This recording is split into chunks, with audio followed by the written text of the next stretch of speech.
about that. I'm gonna not end stream until I found diamond, by the way. That's the goal. So like if I can find diamond. Alright chat, we're gonna end the stream now. Thank you so much for watching. I'll see you all again next time. Bye. Did the enemy hit him through the block?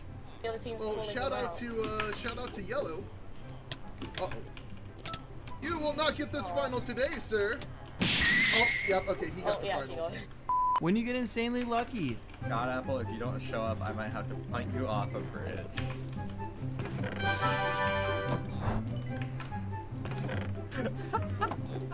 So I better not fall in the void. That'll be so embarrassing.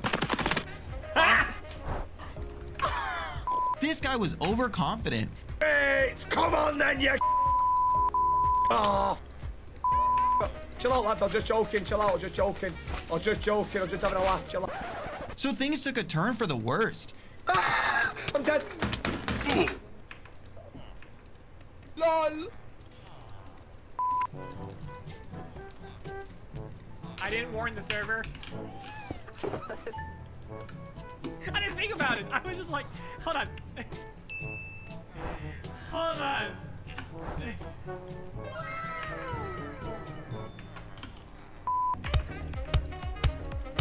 Who's the noob now? Actually, no. So if I slam my desk, it actually lights. Ready? See that? Diamond and ocean ravines is actually a really meta strat. If they're deep enough, see?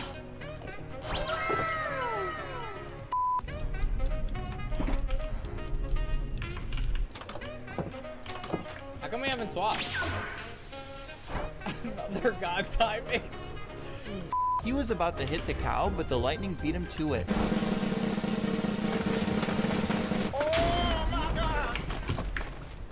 He lit the TNT at the perfect time. Call an ambulance. But not for me.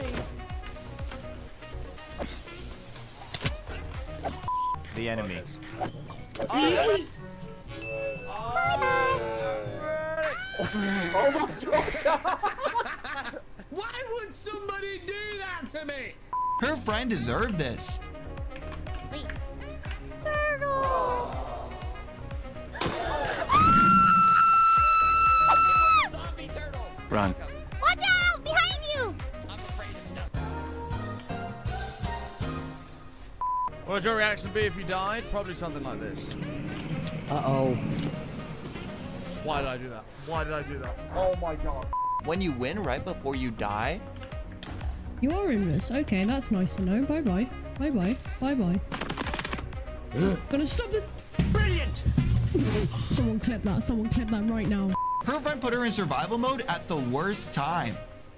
I'm gonna kill this creeper. Bro, why is it taking forever? Ah! I hate you, bro.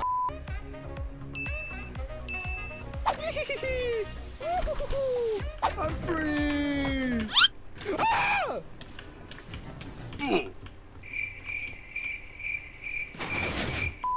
a beacon right here. And if you just take this whole thing and go, live up.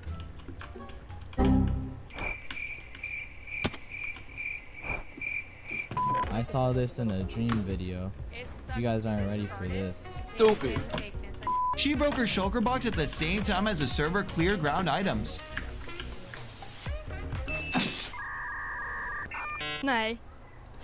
Vad är det? Vad är det? Okay, these guys might get mad at me, Chad. Run.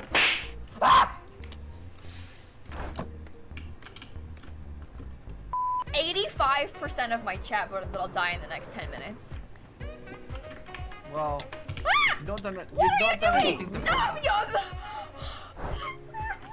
Just jump into lava.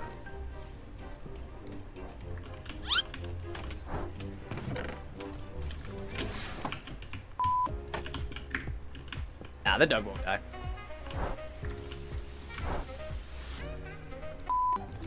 Oh, I'm about to die. When you teleport just on time. Oh, frick me! Well Holy frick! Oh my god! Oh my god! That's crazy, bro. Not go wrong in the slightest. Oh no! Oh no! Oh no!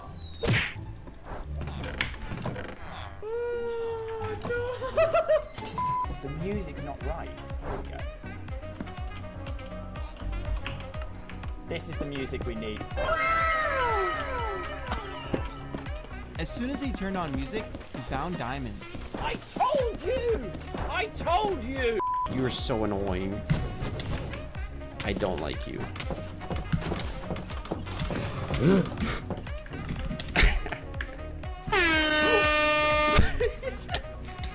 No! For you when I get home. Get blocked up, the merde! His bed breaks at the worst time. Stupid! I haven't died once. I don't want to cry. I fell in lava. Well, there goes 3 blocks of gold. Now in 7, 6, 5, 4, 3, 2, 1.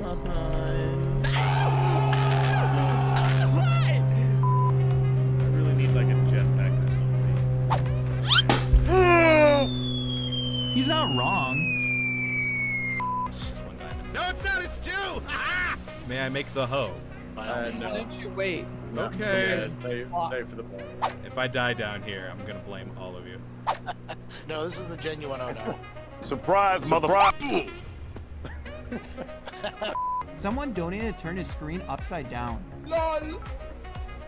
Thank you, Citron, for the 300. Thank you for the 300 bits. Watch this.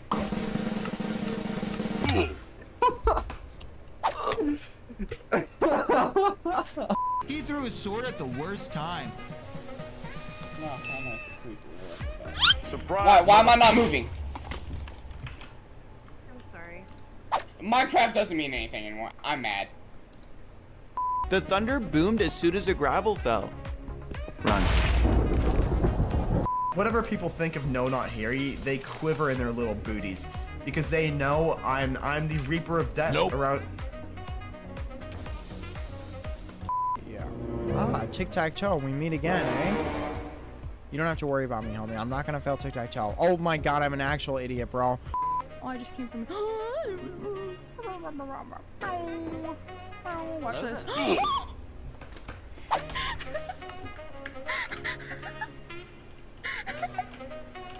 Concrete, so I need to go hunt some squids. That's right.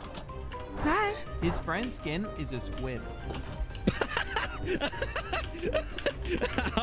Wait.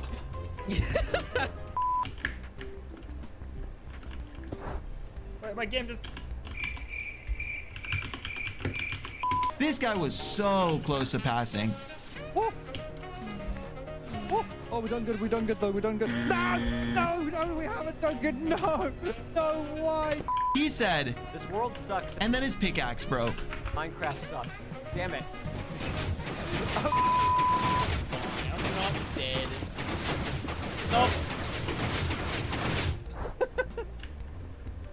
Okay, what's the plan? We got the whole crew here. We got the chicken. We got you. Yeah, the whole crew's here. Okay. What's the plan? Yummy. Oh, okay.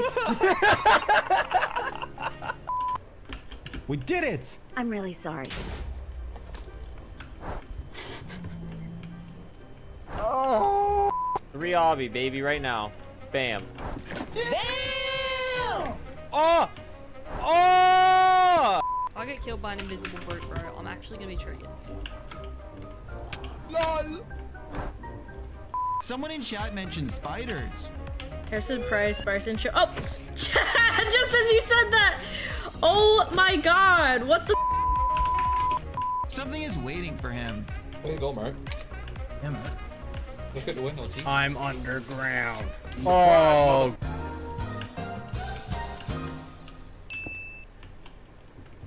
He's gonna do some dumb shit. You can feel it. He's gonna pull some dumb shit. Just immediately just die.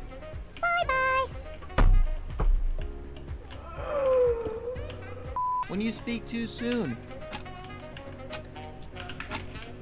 Do they come out of coal? I don't think they do. They haven't. Oh, he's an idiot. No, I'm an idiot.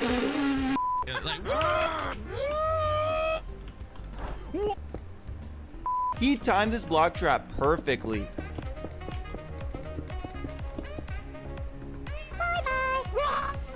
Block trap! Block trap! Will she fall on these jumps?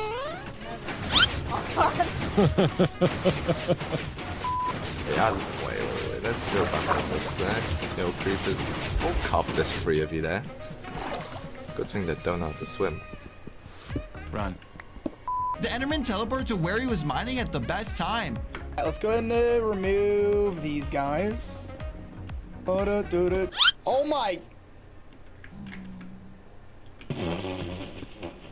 I don't have a flint and steel, dude. I kind of forgot about that. The blazes lit the portal for him. Oh, thank God. Lovely. Oh no! Oh my god, I'm a god. I'm a god. I'm a god. Oh my god. I'm a god. I'm a god. I'm a god. I'm a god. Nope. I'm a god. Oh my god. I'm not a god. What's that? What is that? The f is that? Is that a cow? Are you a cow? Yeah. Noted. Did 101. And I feel so sick. Probably gonna get fireball. I knew it! I knew it! The sound donation was perfectly timed.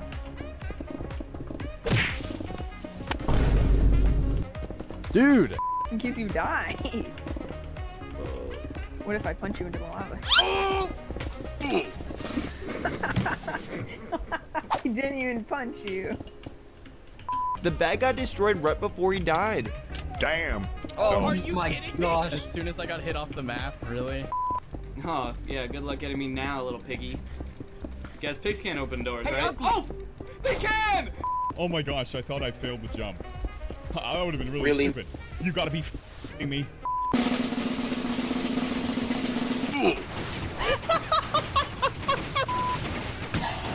He slammed his desk and the villagers ran away. Oh, hell no, I'm out of here. I'm good at the game. I swear I'm good. Oh, I'm actually good at the game. Did y'all see how good I'm playing today? Reassure them that you. Oh, that was perfect! Holy sh! Yeah, dude. You think I need a shield? I don't need a shield. LOL! Where's the stream sniper? Uh-oh. There's the stream sniper!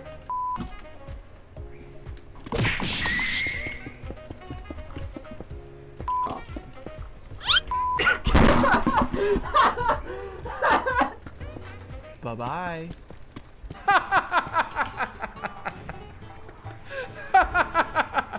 We're walking the dog.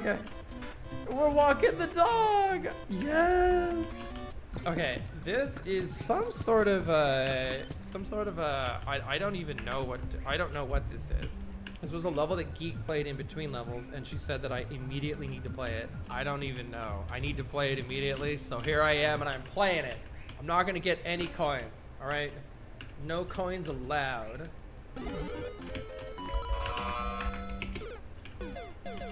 No coins allowed! What did I just say? I saw shinies and it overwrote the part of my brain that had just spoke. Do it. Go, no coins, no coins, no coins, no coins. Yeah, no coins, no coins. What? This is amazing. Oh shit. Oh shit, I love it. No coins, no coins, no coins, no coins, no coins. Yes, yes. No! Oh, I got the coins though. Oh. I love this level already. It's so good. What a cute level. Yeah, did we scam and get a coin? If you scam and got a card, I'm going down. I don't know why I did that. I thought I could get away with it, is why I did it. I was like, look, what if I, yeah, look, see, I snagged one. All right, this is gonna be a sneaky, why are you stealing from speedrun level? We're gonna steal from the speedrun. You ready? Look, we stole one. Oh shit. Oh shit, we're going slow. Ha, I stole another. I stole another. Stealing, yeah, got one. Go, I'm gonna get another one. Oh, I can't get that one. Oh, I needed the power up there. Okay, okay. Alright, alright, alright. Too greedy. Do enjoy stealing from the level though. Oh, everything's fine. Don't worry about it. Ignore that, ignore that. You want to jump here. You want these.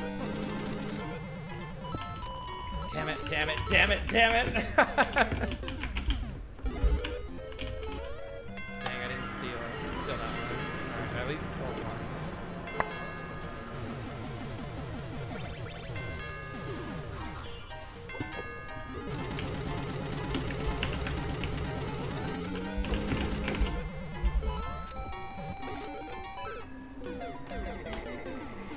What?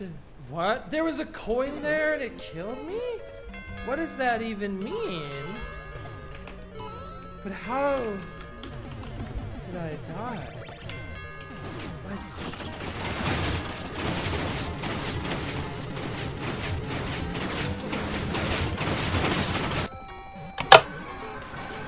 Oh! Somehow those blocks killed me. I stole a coin, yes! We stole it. Yeah, they were spikes. Yeah. Moles have the ability to change sizes when digging. Springs abuse this. Okay, let's see. Uno Mas and Mole Spring Madness by Lappy. Hi. Oh! Look at that. Oh my god. This is why we need Mario Wonder Maker. Think of the jank that people would discover. Deposing. Think of the jank. Oh, we're not done yet. Where are you going? Where are you guys going? Where are you guys going? Free them. Wait. Okay, so it's showing you a spring on the right, a spring on the left, and then a spring on either side.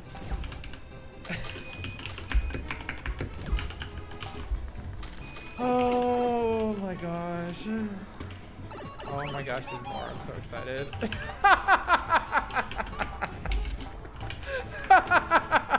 Everybody do the bowl!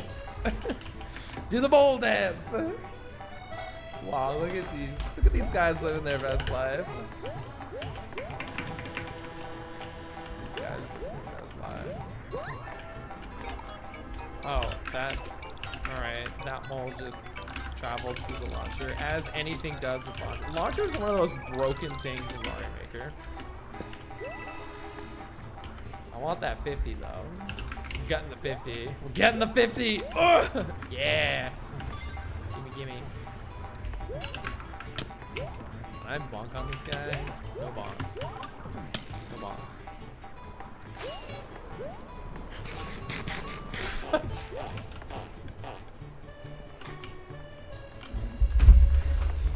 What the frick?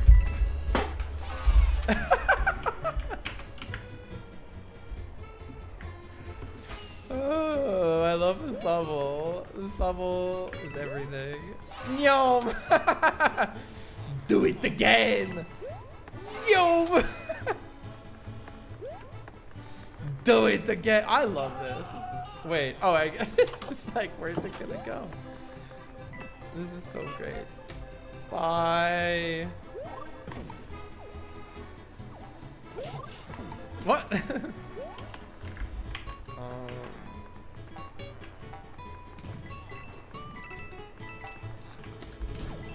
Is that a troll? I feel like that was a troll.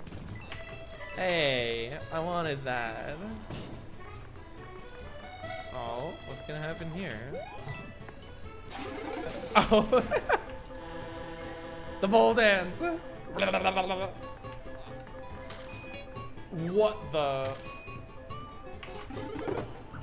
What the? This is beautiful.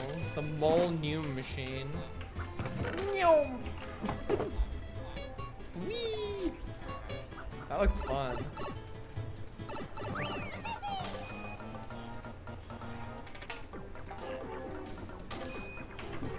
going on a magical journey.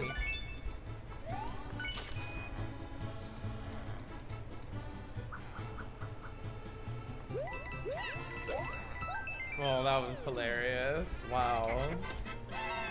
Moses Olsen. Hey, I saw that hidden block at the end. Oh, we got a Wiggler one. Look at that picture. Oh no, during mating season, Wigglers may detach their heads from their bodies. Oh no.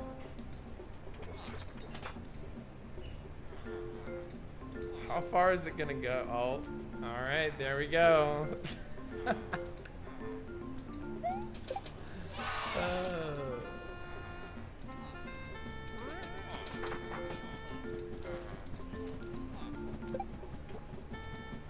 Wait. Uh-oh, did that glitch?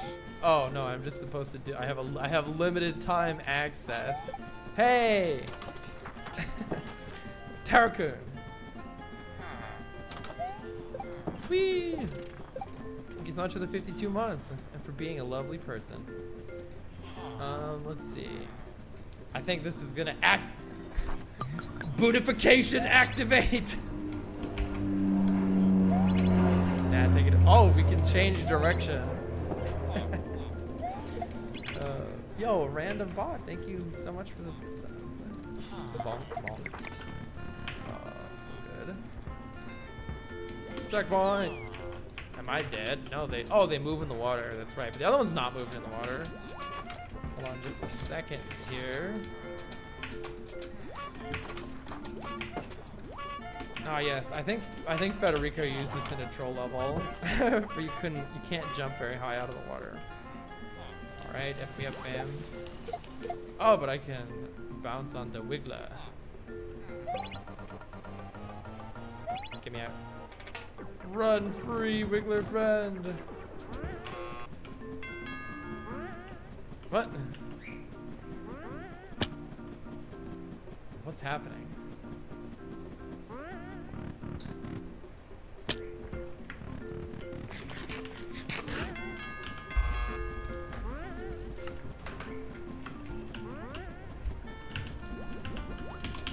I'm not sure that did what it was supposed to do, but maybe I misunderstood something. What does this do? Oh. Whoa. It looks wrong. It looks so wrong. Okay. Wow. No way I played this. I have no memory of this level.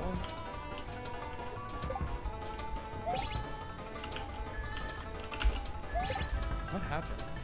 Wait, what am I trying to do here? Oh, I think I'm trying to... Wait, what am I trying to do here? If I hit this at just the right time, maybe it'll do something to the Wiggler? Let me try. No, wait, what do I do? I don't know. Where's my goal here?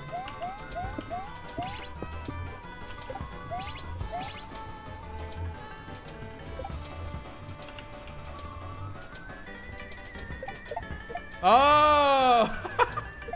I see now. It just randomly elongate Wiggler. Elongate Wiggler. Oh wait, I need more Wigglers. Hold on.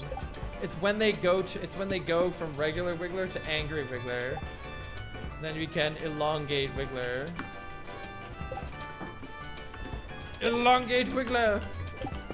Okay, I guess I have to. Wait, how? Oh, I have to turn the bomb around. I get it. I get it. All right, so when the bombs come in, we elongate Wiggler, turn the bomb around, hit that. Oh, now I'm thinking with Wigglers. Okay, oh, I have to do another one now. There's like multiple blocks there. We just throw it down there. Okay, wait for the bomb, and then elongate. Wigglerification activate. Wigglerify, yeah. In Wiggle. Yeah, this is a cool and cute mechanism, I agree.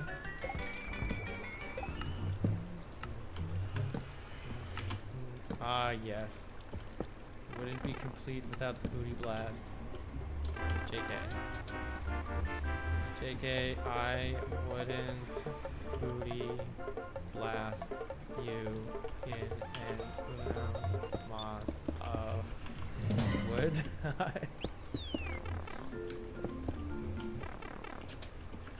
Is this gonna hit me? Is this actually gonna hit me somehow? What's gonna happen?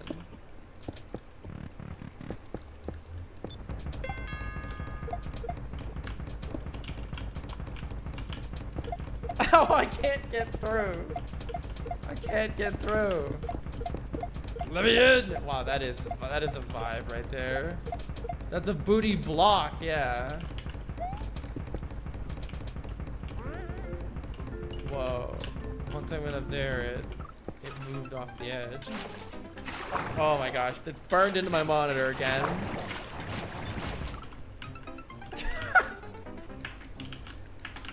Okay, I understand now. If I go fast enough, can I make it?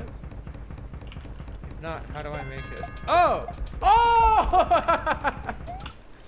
We have only a few moments of access. All right, I see, I see.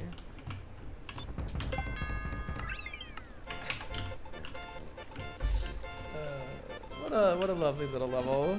One screen trap zone. I'm curious how this is going to glitch free.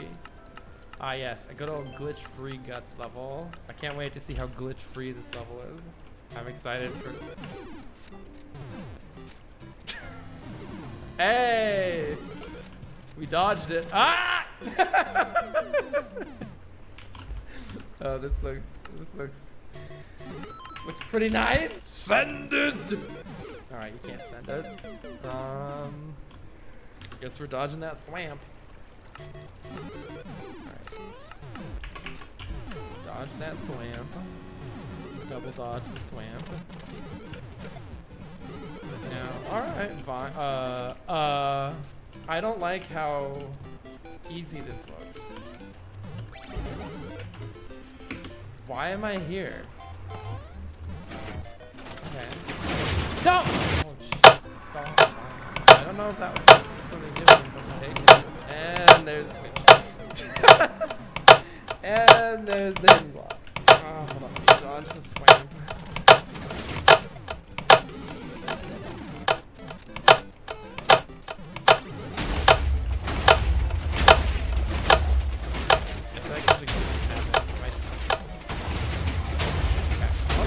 That is trying to get me out there.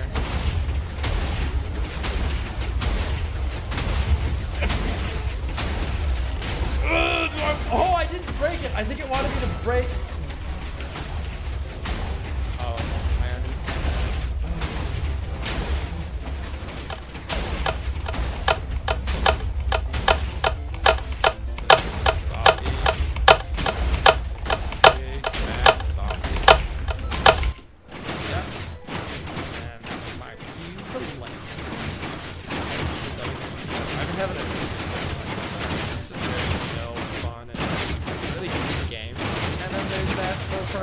despair of possibly losing like 30 hours of work if I die. I'm gonna try to beat the bosses, so I'm probably going to die. It's great.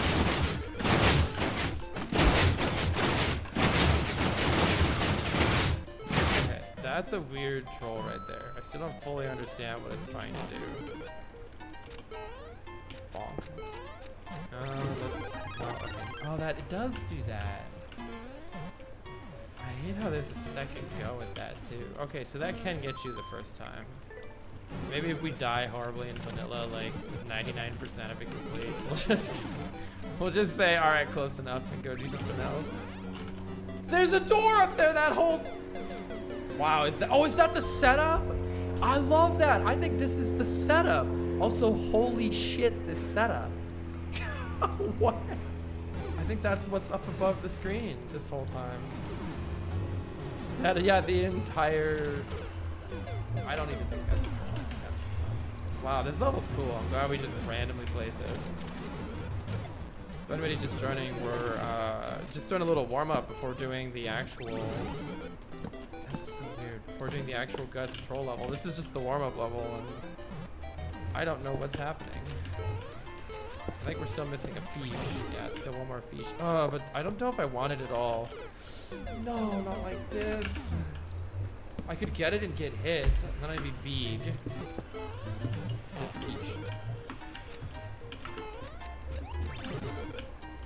Let's try dodging this. Oh no. Okay.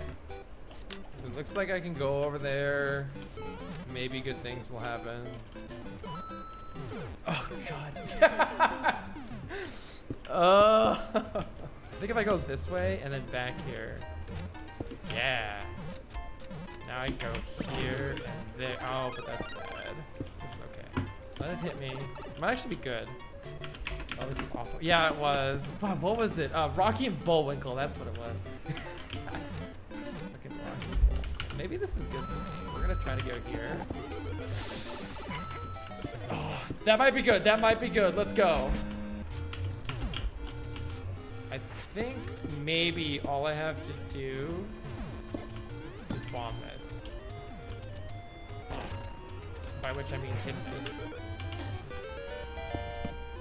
By which I mean rage quit this game forever.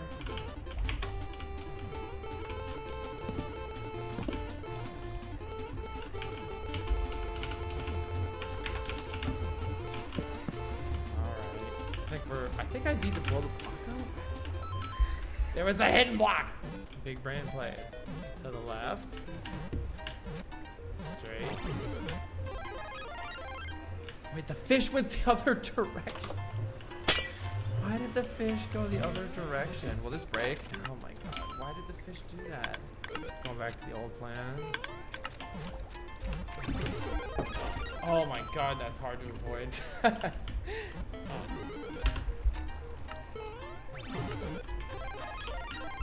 Okay. 700th time is the charm. Does it really not go up? This is so weird.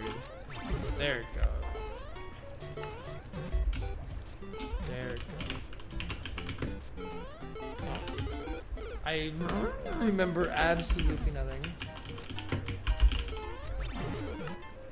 Oh, there we go. There we go. Oh!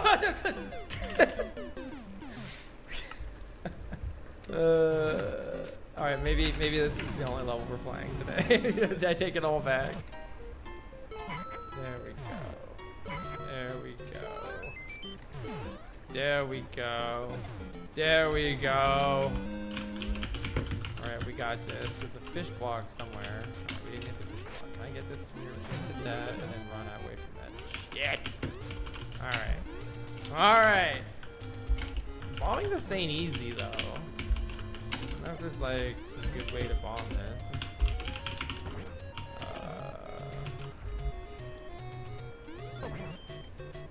I hate everything. Let's just hit the fish block. Just get it out of here. Now we can use the fish block. Well, why did that go that way this time? Okay. Alright. Alright. Alright! Alright! In there! Oh, let's go. Wow, that was a contraption of doom. But I love just scrolling through brand new levels and just seeing what are people still making. Path End 8. Oh man, I'm excited because this suggests the existence of Path End 7, 6, 5, 4, 3, 2, 1. The Minecraft run die? No, it's still going. Oh no. It's just you. No. No. Got him. Got him.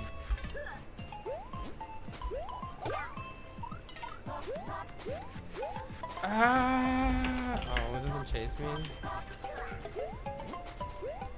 Eh. Alright, so Mario Maker level. Path End 8. I wonder if there's a Path End 7. We have a new dad now. There is Path End 7. Path End. Wow. All right. I just. Here we go. This is the OG Path End 1. End Super Mario.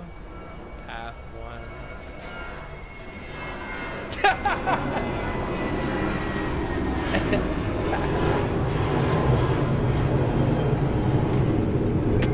I did it! I ended Path 1. Let's do it short Eva level 68 by the one and only Gazdad. Can I make that jump? I must be able to make that jump. Let's get like a nice running. Okay. I gotta go. That's a bonk.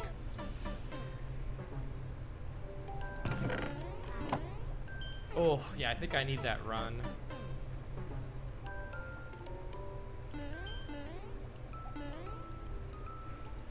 Alright, let's like get some speed and then I don't think no, I did! I did one. Oh my god, what are those jumps? This is only up. I need that coin. Oh shoot, I got stuck up there. Okay, the screen will kill me unless I get back down really fast. Apex Brachydios. Thank you so much for the emotes. Give me 1 second, I'll read the rest of that. Alright, we got a skid.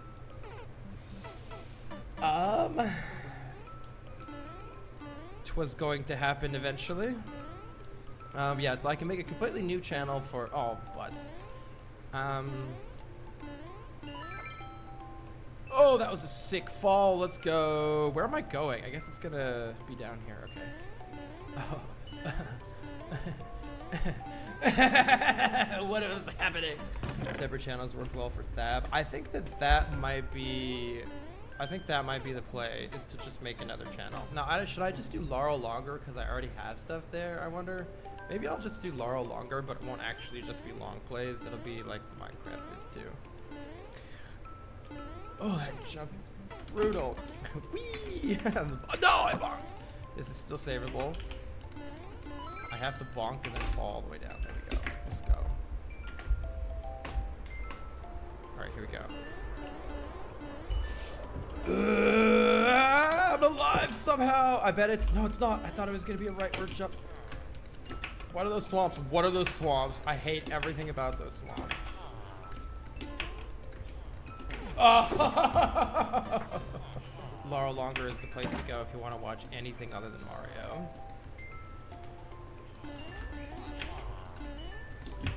Oh god. Yeah. Alright, we need to fake this jump. Oh, I'm gonna go from here, and then we're gonna go. What is that jump? I've never really watched anything but your Mario Maker content on YouTube, but I really love the Minecraft streams. I appreciate that, J-Steps. And it seems like a lot of people are interested in them. The problem is that it's like, if 60% of the people are interested, but 40% aren't, like that's a huge amount of people who are interested, but just the fact that the other 40% aren't means it kills my YouTube channel. YouTube will not promote my videos if 40% of people suddenly stop watching them. Because it's like, something's wrong, stop doing it. It's just it's a weird way they have it set up. Okay, here we go.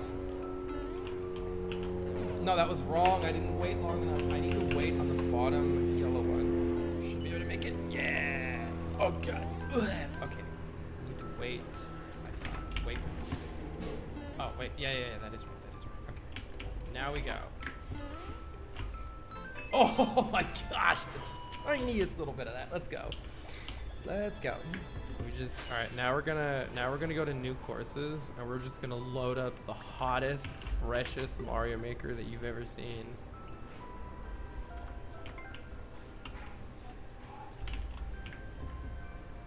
This is Five Nights at Freddy's. This is a Five Nights at Freddy's level.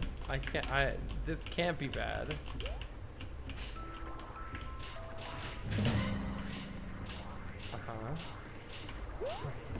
Very good, very good.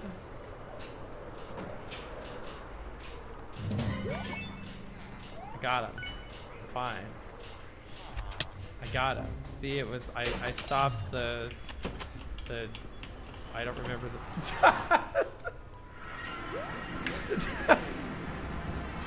Easy game. 5 Goombas at Freddy's. Collect 350s, 50 coins, like a good boy. Walk in the chop. By lap. If you found a super expert level, probably not, Shady. You could try to describe it. Okay, what? Okay. Each one. Now they're not doing the same thing. They're not doing the same thing at all. The one. Okay, there's like a blue platform above this one. Oh, 2 red platforms here. This one has blocks though, and this one doesn't. Interesting. Chompy boys are living their best life. Alright. Hey, Tuna. Whoa. Did they just stay there? What the heck? Hey! I have been fooled. I love this level. What's happening? I think it's gonna let me out. Benevolent level creator. That was a good trap. Oh my god. Oh yeah, my mad y'all. Whee! More chomp madness. Oh, more chomp madness. Alright, I'm gonna watch this one. What you doing? Oh my gosh. What? That's incredible. I can't even hit you. But the physics of the chain chomp is... it's like the conveyor makes it do this, I guess. Hey, Lopez. Chomp friend. This is the best kind of jank, though. This is beautiful jank. They look like the snakes or something, like the snake charmer snakes. Wait, this one on the left is just absolutely living right now. This is my spirit animal. This thing, this friend right here. Yeah. Oh my gosh. Absolutely jiving right now. You got it. Wait, I'm trying to figure out what's actually causing them to be different. There's only very subtle differences between how they're arranged. I can't even tell the difference between these two. I can't tell the difference between these two. Maybe just the screen scroll you spawn in. Why is this one doing that? Oh, I guess we're not getting the 50s. Oh shit, did I forget to get 50s? Wait a sec. Oh. Do it the game. Whoa! Wait. Why? It's interesting because the chomp behaves as though the ground is solid until it hits that spring, and then it's just on a magical journey. That one was given caffeine. Slope jank. These are cute. I really like these setups a lot. So the platform does hit the... it's sliding away. Was it gonna slide all the way? Oh my gosh, it's still sliding. Whoa. Yes. Yes. Wow. Wow. Love it. Good boy. Aw. It did it. I wonder if I missed a 50. Uh-oh.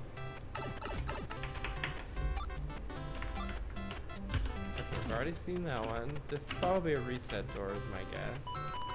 You walk that. Wait! I'm not walking the dog!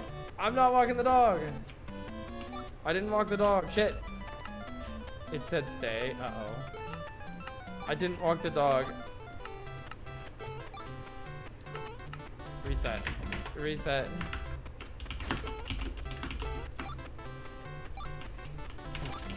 Okay. We're walking the dog! We're walking the dog! Yes! Yes! This is so cute. I love this. We're walking the dog. What an amazingly cute level. Aww. That was adorable. I love that level. I really love that level. Here we go. Evil short level 66 by the Great Gastad. Ooh, I like this. Oh, I'm dead. I like this though. I want to get in there. Yeah. Ah! Didn't see those. Hello, friends. Oh my gosh, I have to get all the way up there. All right. Will any enemy other than a dry bones die? Well, I don't know if any of them have died though. I have died. There's a random star. I don't think I want a. Do I want a star? But can I get up there without a star? All right, hold on. We're gonna do one. All right, strap yourselves in. We're gonna be here for a while. How about I do one big bounce at the start, like a thing where I actually land on them. Come on. Bonk. See, that's bad. But I can get enough height to clear that, I think. Alright, big jump.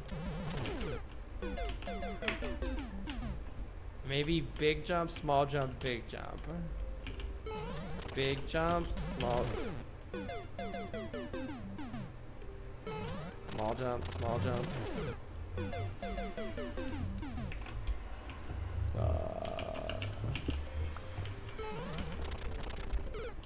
No, I want to dodge that one. Oh, that's very high up. What is the way over that? No. What if... Okay, wait. I have an idea. Oh, I didn't mean to get so deep. Small jump to the right. Small jump to the right. I don't know about that. Problem is... those things fall on my head. There we go. No, why aren't they coming up again? Am I supposed to go back? Is there anything over there? We tried dodging the muncher. No, I think that's a silly idea. I just don't understand how I'm getting enough height to clear that. And I don't think I want the star, but maybe I want the star. But do I want the star? I don't know. That was okay, actually. If I were kind of... Maybe I can get into a claw? I can try it. Second plan. Nope, I've tried. You can't. There's no acceleration in this game. I got none of it. Can you stay on the muncher of this star? Yes, you can, but the munchers don't stay up. Oh my god! I just want to try staying on the left side. I don't have any ideas. Like, normally I can come up with a good plan in a level like this. I've got no plan. I've got no plan because it's really hard to plan where I'm landing. Get in the claw. That ain't happening. I cannot get that high. Unless the one on the right is...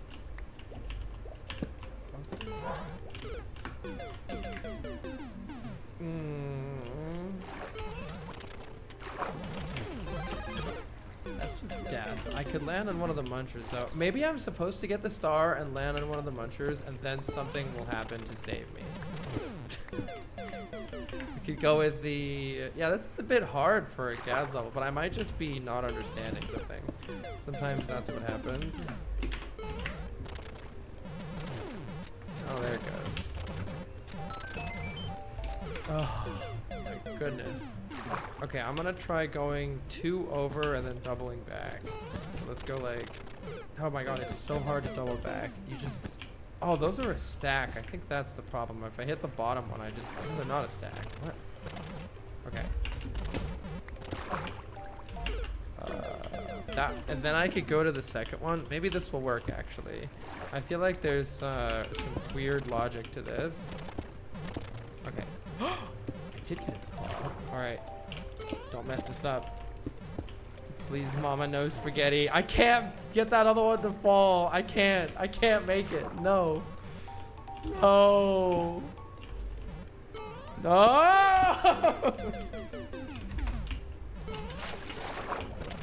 How did I get that claw?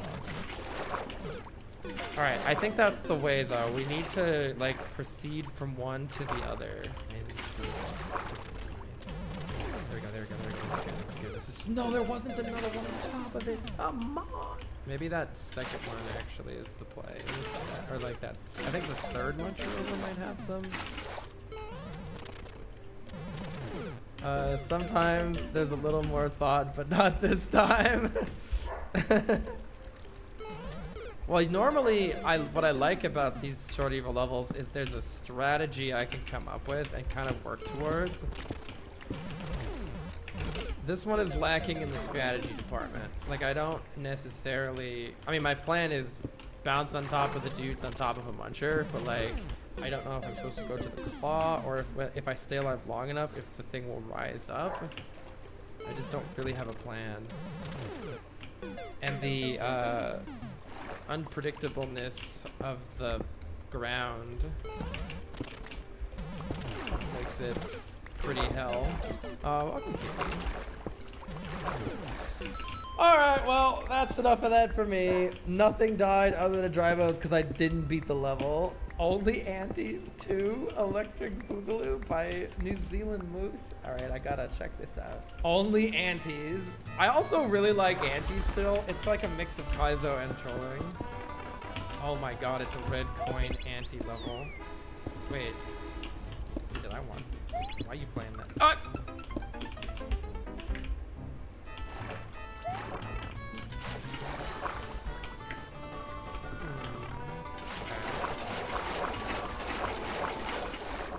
I didn't time out.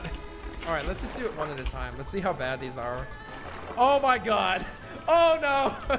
Oh no. What have I got myself? Oh, there's a bumper too. Get that out of here. Get that out of here. What's the bumper doing here? This was perfectly fine without it. No. Oh shit. Oh, oh, oh, no. All right, we're gonna do one of these. Holy fuck me, dude.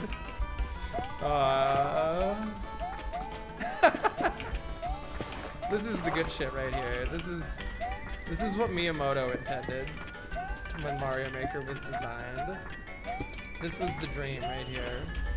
That bumper is actually the best friend I've ever had. It's always, look, that bumper is always there for me. I just lost it all. 500 golden swings. There you go, I got the strat right there though. Oh, and I had to just go the other way and I would have had it. So do we go to the right? Oh, the other one wasn't there. Okay, here's the plan. The plan is go to the right, go to the left, go to the right, go to the left. That asshole is in the way. How am I supposed to get past that? Bullshit! Oh my goodness.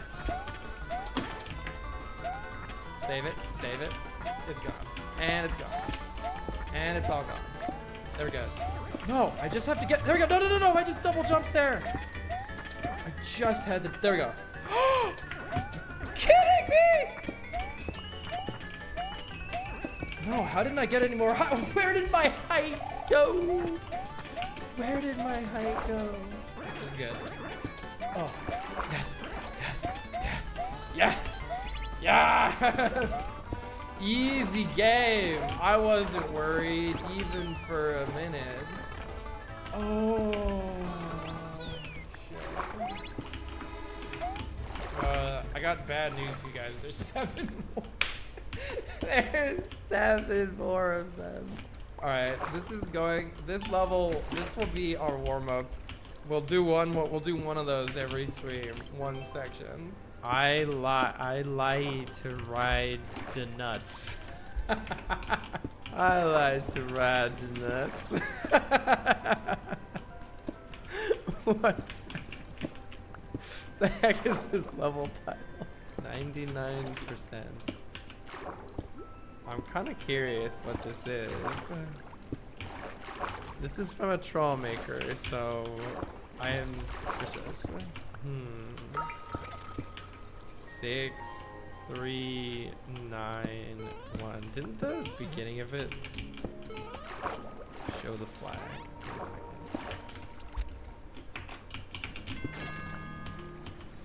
6391.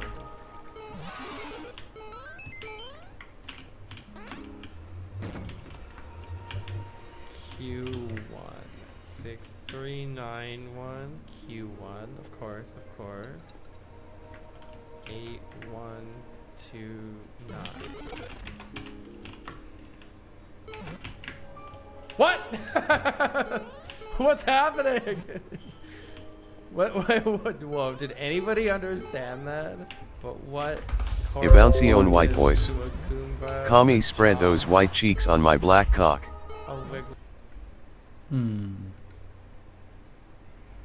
That is the band.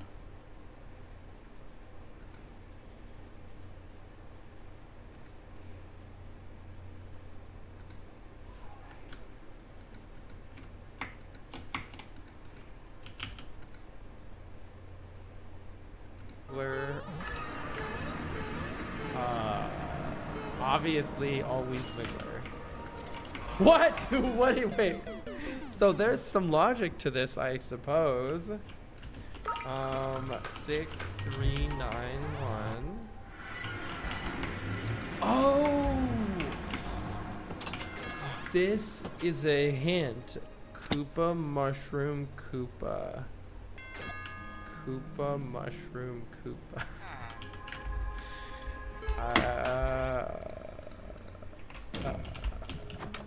Koopa Mushroom Koopa. 38129. 8. Is that not a number? And maybe it's something else. None of these things were there. There were Koopas and like a mushroom. Why is the answer Chomp? I don't understand. Question 2. All right, what's question 2? Maybe that's something other than an 8743. What else could it be? B. Upside down, does it spell something? It almost looks like it does. It almost looks like EHLB. Elb. Elb.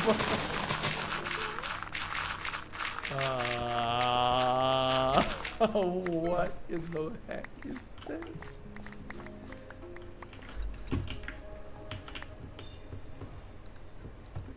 Nuts, even weirder now.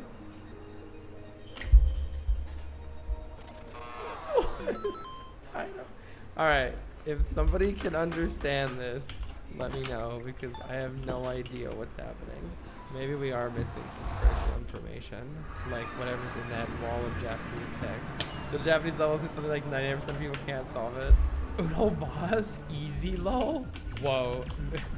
Major epilepsy warning? What is gonna happen in this level? Oh my gosh, what's gonna happen? Oh, I just realized I'm in the wrong place on the screen. We're gonna go here now, and then I need to move chat.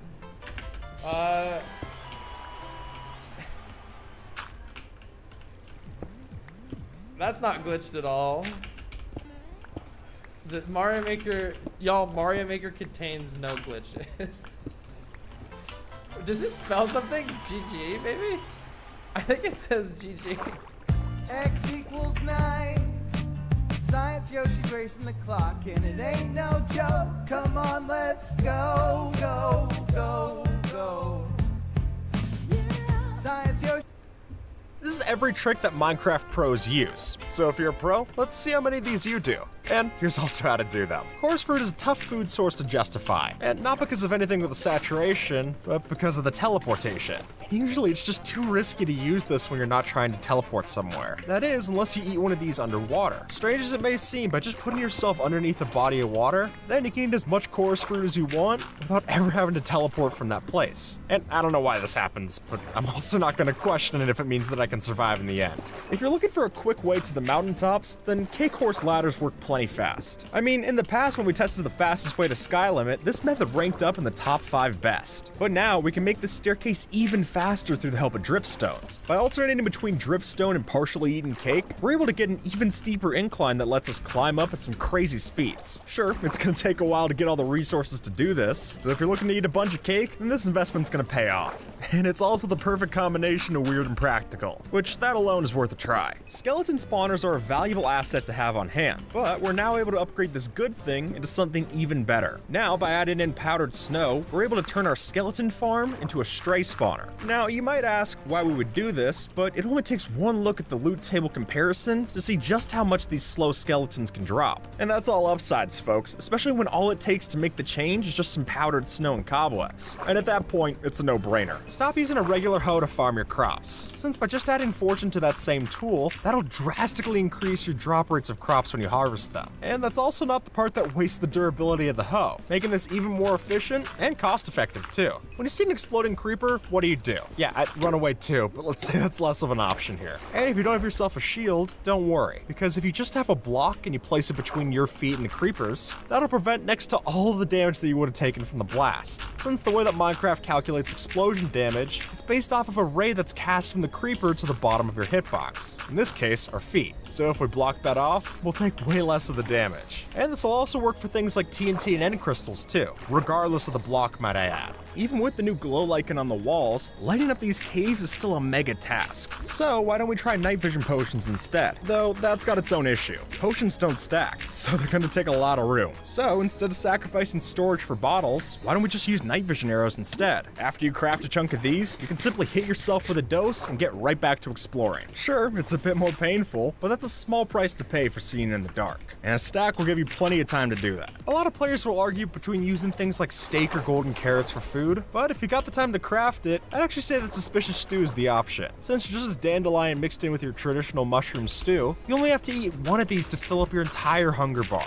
And not to mention, since it does it through the saturation effect, you're also going to heal pretty well off of this too, making this indispensable for PvP battles. You know what pros do? Dig straight down. I'm being completely serious. But they don't do it like this. See, if you want to make digging straight down into a totally safe operation, then all you gotta do is just stand in between 2 blocks like this, and then dig both of them down one at a time. That way, if one of the 2 holes leads you into a lava lake or a ravine, you'll still be standing on the other one safe. And yes, that's your cue to stop digging straight down. Though if you were a real pro, you wouldn't dig down at all. At least, not yet. Since if you were to instead spend your time looking for things like shipwreck and buried treasure chests up on the surface, you'll have a much higher chance of getting diamonds for your rewards. I mean, in one of these buried treasure chests, there's a 59% chance that you'll find at least 1 to 2 diamonds, which is a lot better than the 0% chance that I seem to have of finding any down in the mines by myself. I'd rather take the easier option. Auto-clickers are great for AFK, but they're also not vanilla. But that's fine, we actually have a way to get an auto-clicker inside of the regular Java game. See, if you press F3 and T at the same time that you're holding down your left mouse button, then after the textures reload, the game will still think that it's registering the input, even though my hands are completely off the keyboard. But as far as Minecraft knows, I'm still there mining away all of the cobblestone at my stone farm. So if you're just starting out in something like a Skyblock world, this could be a way to get some early game resources. And then you can come back to your computer and actually play the fun parts. If you need to get a lot of sand and you're not allowed to use a sand duper, then we should take a page out of Etho's book. Since by just running in a line with TNT and a flint steel like this, you should know that for every TNT block that we're setting off, we're getting nearly 2 stacks of sand per. And folks, it only takes 4 sand to craft the same TNT. And sure, we're spending sand to get sand, but with returns like this, any investment broker would tell you to make it. And the only thing you gotta look out for here is placing down too much TNT to where all the sand that's dropping actually starts to despawn if you forget about it. But as long as you remember to take breaks to go pick some of that up, you're gonna get a lot of returns this method. If you've ever built with blocks that have an orientation, you're well aware that they're annoying to replace mid-air. So to fix that, we should mention that it's actually possible to just double-click the left click and the right click button at the same time, and as long as you instantly mine the block, you'll be able to change the rotation without placing any support blocks for it, which can be great for correcting your mistakes that you placed on that stairs for the roof, or even just for rotating your bamboo right so that it looks good for the window. And as long as you got the right efficiency tools to do this, it'll save you a lot of time. How do you craft your diamond tools? I know that sounds like a silly question. Obviously, you just craft them based off the recipe, but how you lay out that recipe could change. And taking a page out of Mystacat's book, what we could do is put all of our materials into the crafting recipe in just one step. So then, first we craft the pickaxe, then the hoe, and finally the shovel. And you can do the same for armor too. And when you're in a dire situation like a PvP tournament, this little bit of a time save could be great for you, especially when your opponent's also trying to get kitted up themselves. This way we can equip first and be able to deal with them that way. You know, it's one of the fastest ways to travel in Minecraft, and I'll give you a hint, it's nothing like an Elytra or an Iceboat Highway, but really one of the fastest ways to travel is just using spectator mode. Since when you change your scroll wheel up to the max speed, we can start going incredibly fast, especially vertically, or scroll it all the way down and move at a snail's pace, which is great for fine-tuning your location if you need it for a specific command or shot. And really, if you're able to play with creative mode, there's no reason that you should ever be moving around in just the creative mode like this. If you need to cover a lot of distance, just toggle yourself into spectator mode, move over, and then toggle back to creative. Trust me, it'll save you a lot of time. Minecraft villagers are stupid. I would wait for a gasp from the audience, but I don't think anyone's offended by that statement. And unfortunately, they're also pretty useful with their trades. So to keep your villagers alive from the next time that a zombie siege might happen, you should know that through the help of a dispenser, you're actually able to equip armor into their secret inventory. And sure, you can't see it rendered on top of the villagers, but if you give them armor that's enchanted with thorns, then you can punch them and definitely tell that it's still there. And that way, you give them a way to defend themselves even if they don't have the Iron Golem anymore, since we usually tend to kill those off rather. What's up? It's like my Nintendo Switch, but you can play Steam games.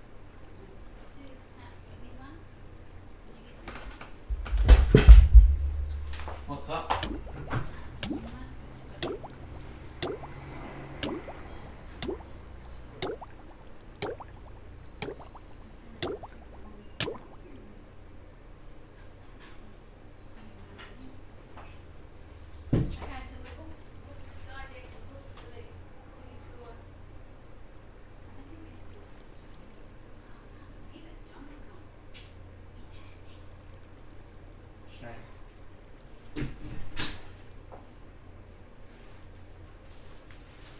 Ah, fucking hell. Other reasons anyway. Stop killing animals like this. And no, that's not a moral argument. We're actually gonna suggest is so much worse. But if you use a flint and steel to burn the mob before you kill it, then when you use your axe or a sword, it'll still drop a cooked version of the meat item. And there you go, just for the cost of a flint and an iron, you give yourself 64 chances to get cooked food this way, and never have to waste anything on furnaces or fuel. And perhaps the most valuable resource that this saves you is time, since cooking up a pork chop regularly would take 20 seconds in the microwave, whereas this is just as simple as killing them the first time. And once you get it down, it's gonna feel second nature. So better start getting that learning curve out of the way early. Did you know that ladders can be useful in PvP? Yeah, it sounds ridiculous, but there's one very specific feature about ladders that makes them indispensable in certain situations. Take a look at this. If you place down a 3-block tall wall and then place ladders on top of it, then you can place blocks off of the ladder behind you without even looking away from it. And if you're playing something like Bed Wars where you're walking on very thin bridges, that little bit of a roadblock could be all it takes to knock your biggest enemy into the void. So while speed bridging and towering might look cooler, it might not be a bad idea to also buy a few of these ladders. It only has to save you once to be worth it. If you're playing on a hardcore single player world, this could be one of the most useful tips in the video. See, when you're in a difficult situation and about to die, then instead of just pressing the escape key to pause the game, press F3 and then the escape key. That'll still pause your single player world, but the menu won't appear. And now you have full vision to be able to analyze your situation.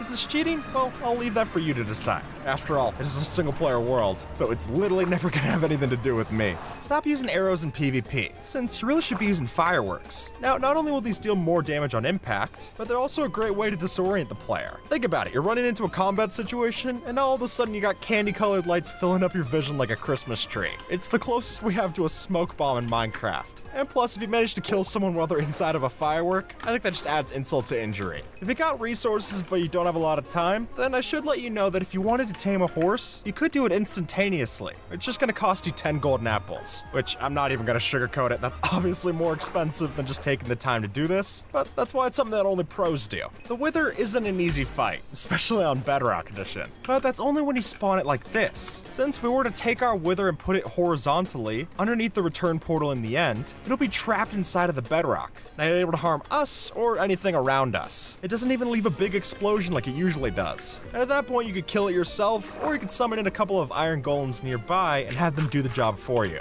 Or my personal favorite way of using that same iron to place down this Hopper minecart entity cramming killer. It might be a little loud, but it definitely gets the job done. This is one of the most useful features in Minecraft, and it's off by default. But when you go into the accessibility settings and turn on the subtitles, then you can use those for valuable information about the world around you. So even if you don't hear something quite right out of your headphones, you'll still be able to see that sure enough there's lava popping nearby, and even which direction it comes from, allowing you to much easier find things like lava lakes, blazes, and so much more. And it's also a good way to catch your friends' pranks before they happen. Really, for how much screen real estate that we're giving up here, this subtitle feature more than makes up for it. We've talked in the past about the fastest way to fly with an elytra, but what about the furthest way to fly with an elytra? Well, if you want to start talking about angles and degrees, you should know that if you fly 40 degrees downwards and then 40 degrees upwards, that zigzagging will allow you to fly much longer distances. And honestly, I just love doing this because it reminds me of Super Mario World. Instead of using scaffolding to build yourself across an area, here's why you should use slime blocks. Because while they might be slow to move on top of, they're definitely not slow to break.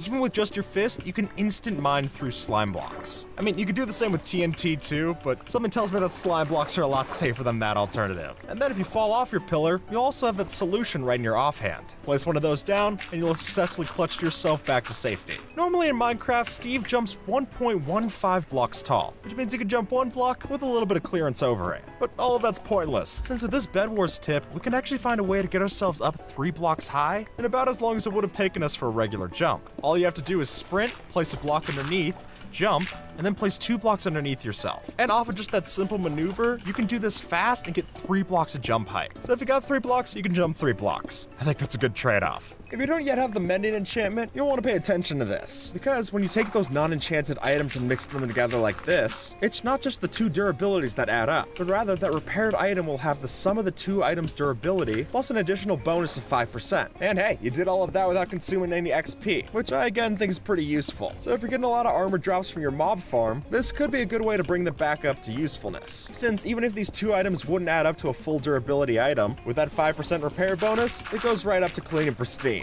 All of which without ever having to touch an anvil. If you have trouble fighting mobs at night, then you might want to brew up some weakness potions. Since surprisingly so, these can render a lot of mobs completely useless. I mean, you'll see as much if we use it on a zombie. They will still do their attack animation, however, you don't even receive a damage tick or a knockback when they do it. And folks, that's on hard difficulties. And it's not just zombies either. This will happen for slime, spiders, and even silverfish. And perhaps my favorite yet, if you use a weakness potion on a cave spider, that'll prevent it from poisoning you too. Which really makes these ankle biters. Ethernet. What was that? Ethernet. What Intel? No.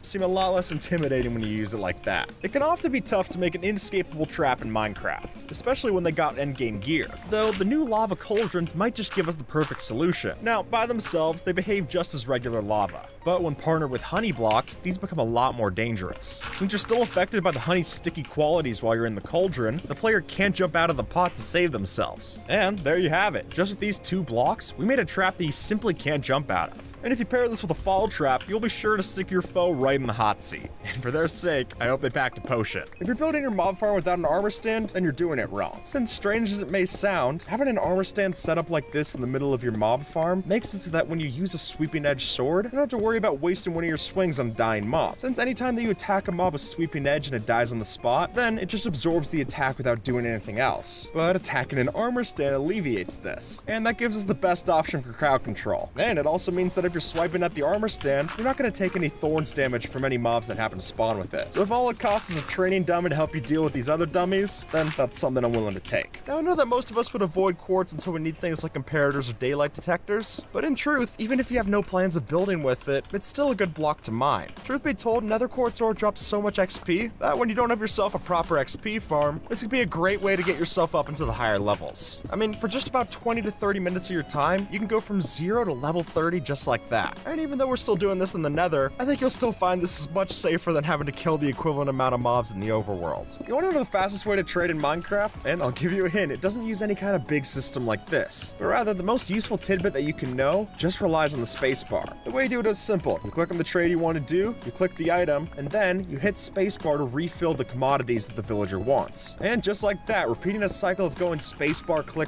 click, we can completely trade through the villager's options before it needs to restock. And while this gets particularly helpful if you're trying to batch a lot of trays with something like a Fletcher, if you have villagers existing in your world from older versions, then they might be bugged in a way where they can trade infinitely. And then when you use this trick, you're pretty much set for life. So if you got the key on your keyboard, you might as well use it. Before you grow the tree with bone meal, throw an ender pearl up to the sky so that when you bone meal it, you'll land on the top of the tree. At which point, you don't have to worry about making yourself a staircase up as you're cutting down the tree. You can just take it all down in one go. Just make sure to have yourself a nice pair of feather falling boots. Otherwise, all the time that you would have saved is going to be wasted having to die to the ender pearl's fall damage. I feel like lily pads are an often forgotten block in Minecraft. And more often than not, they just end up being a nuisance when you're trying to navigate through the swamp on a boat. But the truth is, if you happen to grab some of these and keep them in your inventory, then it's possible that if you come across a body of water, all you have to do is just sprint and jump and then place the lily pad underneath your feet, and you'll have yourself an easy way to scale a body of water regardless of how deep it is. Although trapdoors are made out of wood, they don't burn in lava. Yeah, I don't get the logic either, but we don't have to understand it to know that we can use this to get ourselves quite a bit of diamonds. Since whenever you come across a lava pool, all you have to do is just bring around a crimson or warp trapdoor like this, and then flip it open to get yourself the diamonds at the bottom of the lava lake. But just be careful, because even if the trapdoor doesn't burn, your diamonds definitely could. Mud makes for a great building block, so it's something that you want. But getting mud like this is definitely a pain. So rather, we should take after this example and convert all of our mud in a body of water. By placing all of your dirt in a row like so, we can then offhand the water bottle and then hold a shovel in our main hand so that when we hit right and left click at the same time while moving forward, we both convert the dirt to mud and collect it. And while it could definitely take a few tries to get it to sync up properly, once you do, it's hard to look at this comparison and say that you're not saving time. It's a lot more satisfying and a lot simpler. I'll take both of those. Before you spend a single iron ingot on making yourself armor, you should instead craft yourself a shield for the low price of a single iron ingot. Now, they require you to do more than armor to keep you protected. There's many cases where just holding up your shield can save you from a lot more than diamond armor would. And not just zombies and skeletons, but creepers also get nullified pretty hard by this too, making this a practical choice when you start out.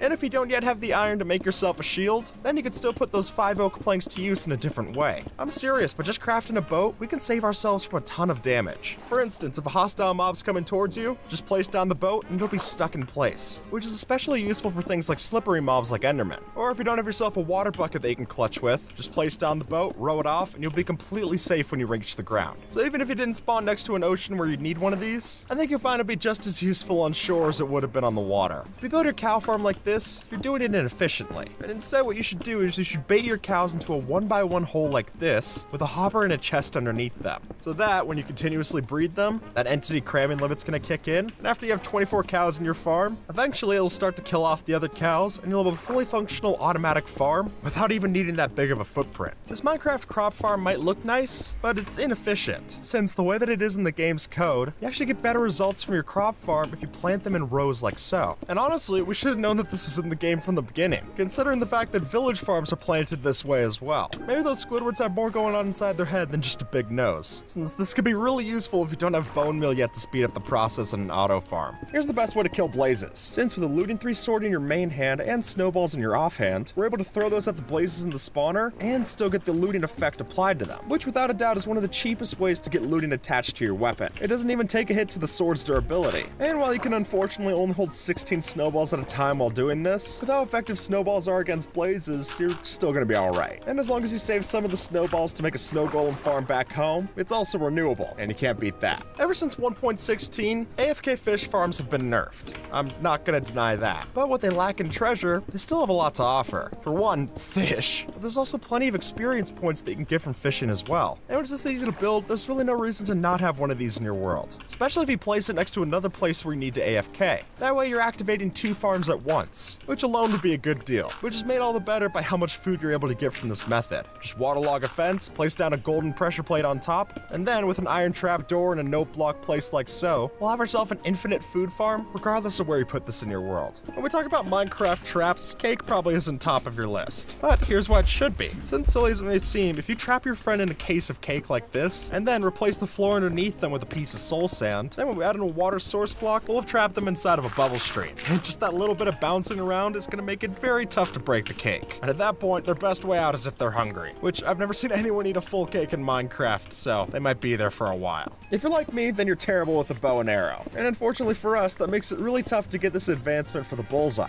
Don't worry, this will make it simple, since all we need to do is put a trapdoor on top of our target block, shoot an arrow right into the center, and then once we run 30 blocks away, we can have either a friend or redstone flip the trapdoor door open, at which point it counts it as if we shot the arrow from back here, and we easily get the advancement. And hey, you can do the same for the sniper duel achievement as well. Just switch out the target block for a different kind of target. Easy as that. As soon as you start to get resources that you need to smelt, you should not be wasting time individually putting them into different furnaces. Instead, with the help of the chest boat, we're able to position one of these on top of a bed of hoppers so that it'll evenly disperse all of our items across all of these different furnaces. And just like that, we're smelting 9 times faster than we would in a regular smelter. Change them out for blast furnaces, it goes up to 18 times faster. And then by doing something like Puffing Fish HQ shows off in this design, we can have another chest minecart go around the outside and fill up all of our furnaces with fuel. And don't worry, they store the XP, so when you eventually go through and break all these furnaces, you're still gonna get the rewards that you want. There's really no downside to doing this. And if you're looking to find the iron to build that simple super smelter, your best bet isn't to find it down in the caves. Since of the ways that ores generate since the Caves and Cliffs update, you're actually gonna have pretty good luck finding this up in the mountains. And if I'm being honest, even if that was true, I wouldn't want to go dig inside of a mountain to find my iron. But the good news is, you don't even need to. From just mining iron on the surface of the mountains, you can end up with stacks of the stuff.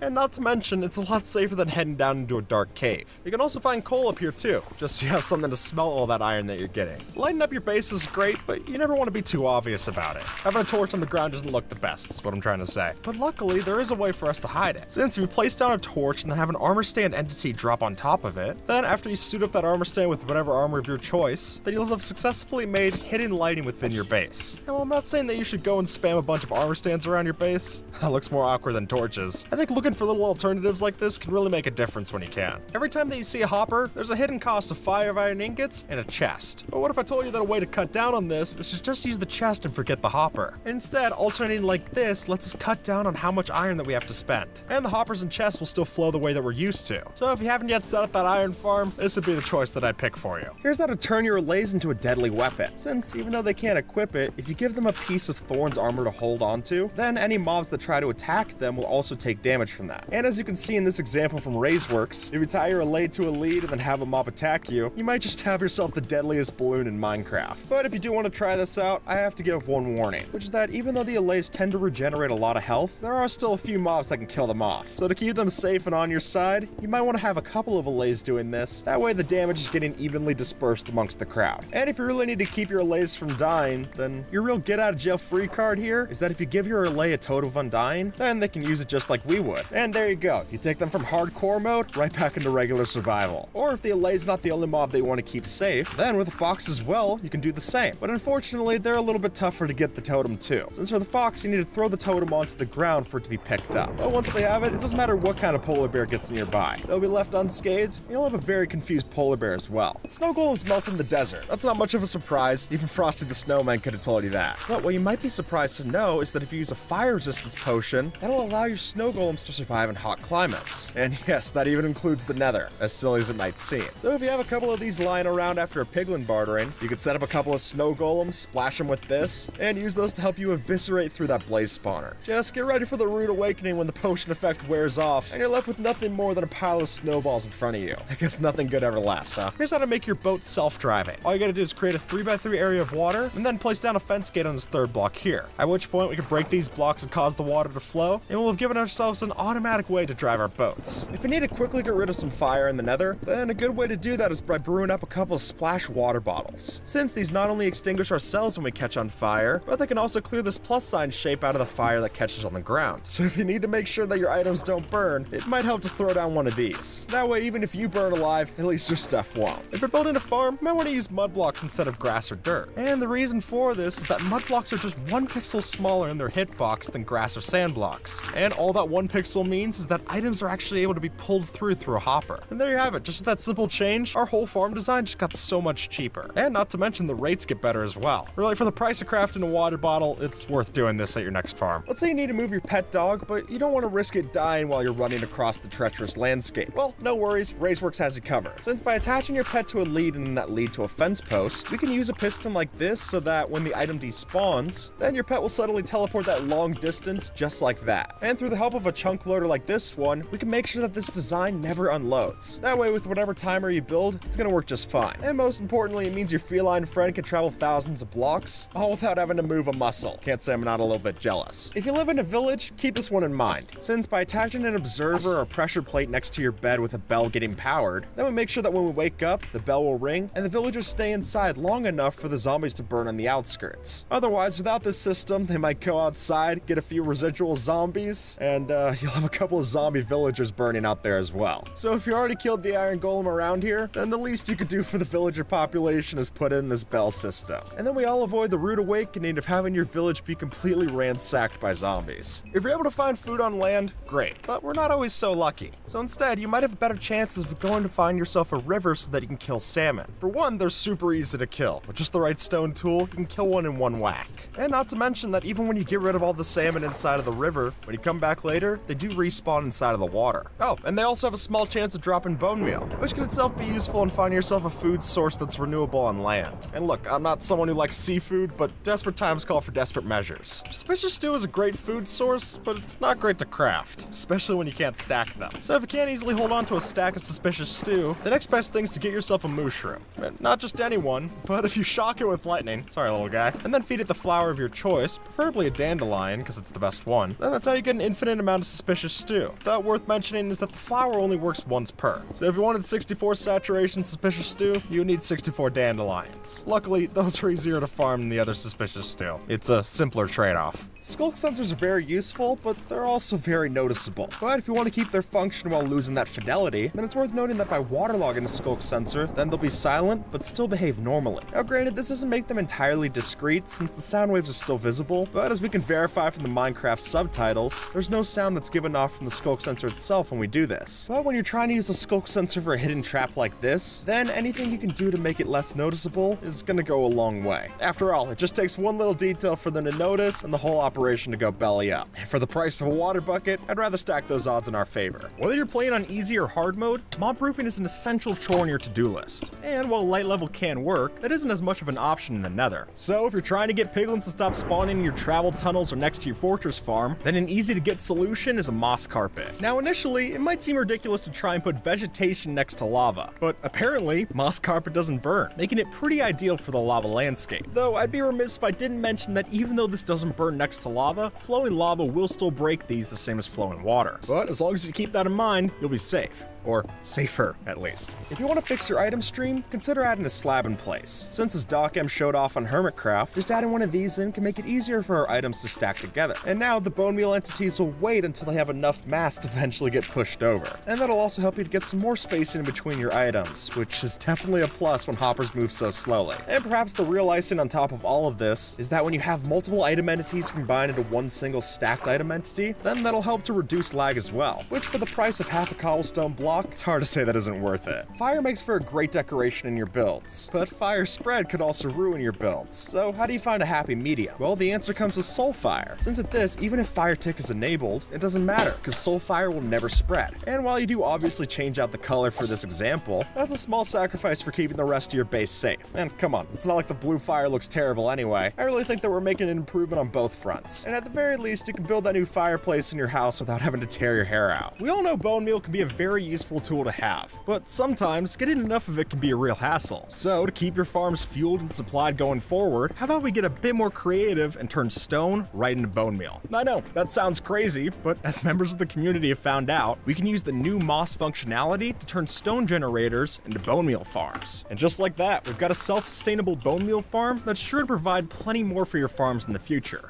In Java Edition, we trade with piglins like this, but on Bedrock Edition, we can do it so much faster. And the reason for that is that if you place down 2 observers to create an infinite clock, and then attach to that a sticky piston with a gold block on top of it, then when you throw the gold to the piglins to trade, you'll see that they're trading every single tick that's possible. So if you've got enough gold to fund it, I'd say pay up. You get yourself quite the show. With a pillar of scaffolding like so and an observer up top, we can effectively use this to send redstone signals upward like so. All we have to do is have a trapdoor underneath the top of the scaffolding, and that way when the legs on the bottom one update, that signal will move across the top of the system until eventually it's detected by an observer and we get the redstone signal up there. But though I will mention that unlike using walls for this, the higher the scaffolding, the longer the input delay. But for the simplicity and compactness of this design, I think it makes up for this trade-off and then some. Now, nether portals are a necessity, but I could do without the zombified piglins spawning in them. So if you're like me and you're also sick of those unwanted visitors, then with just a turtle-like place like so, we can bait them away from the portal. So sure, it doesn't stop them from spawning spawning, but I'd rather treat the problem than learn how to live with it. And as long as the turtle egg isn't placed on the beach to grow up, it's not gonna hatch, and the baby turtle won't object to it either. And if you take the setup from the piglin farm and switch out the gold block for a lightning rod, then when you throw a channeling trident on top, every time that it goes up and down, it'll strike lightning right on the source, giving you an infinite lightning farm, and a workplace hazard if you step too close, which you can then use as a mob converter of sorts. Or if you're crazy, you could do like we did and kill the weather with lightning. It just might take a few attempts. Having chests that we can put in our boats is a great thing, but you might be better using a llama instead, since not only will the max storage llama still let us have some storage, but we can also put a friend on the back of the llama and keep up the same number of seats. That way we're not trading containers for company. Don't worry about getting yourself an iron sword. Instead, with just 3 stone and some sticks, a stone axe will do you much better. And if you're able to critical hit and time your attacks just right, you can easily kill off a lot of mobs. And partner with that shield that you just crafted, now you'll be covered on both the offense and the defense, all without having to get more than a single piece of iron. When 1.14 rolled around, Bamboo gave us a very solid way to defend our bases from enemies. With its weird hitbox, we're able to walk through just fine, but the mob AI struggles a bit to make it past the chutes, which is great, but a bamboo barricade doesn't fit in every build.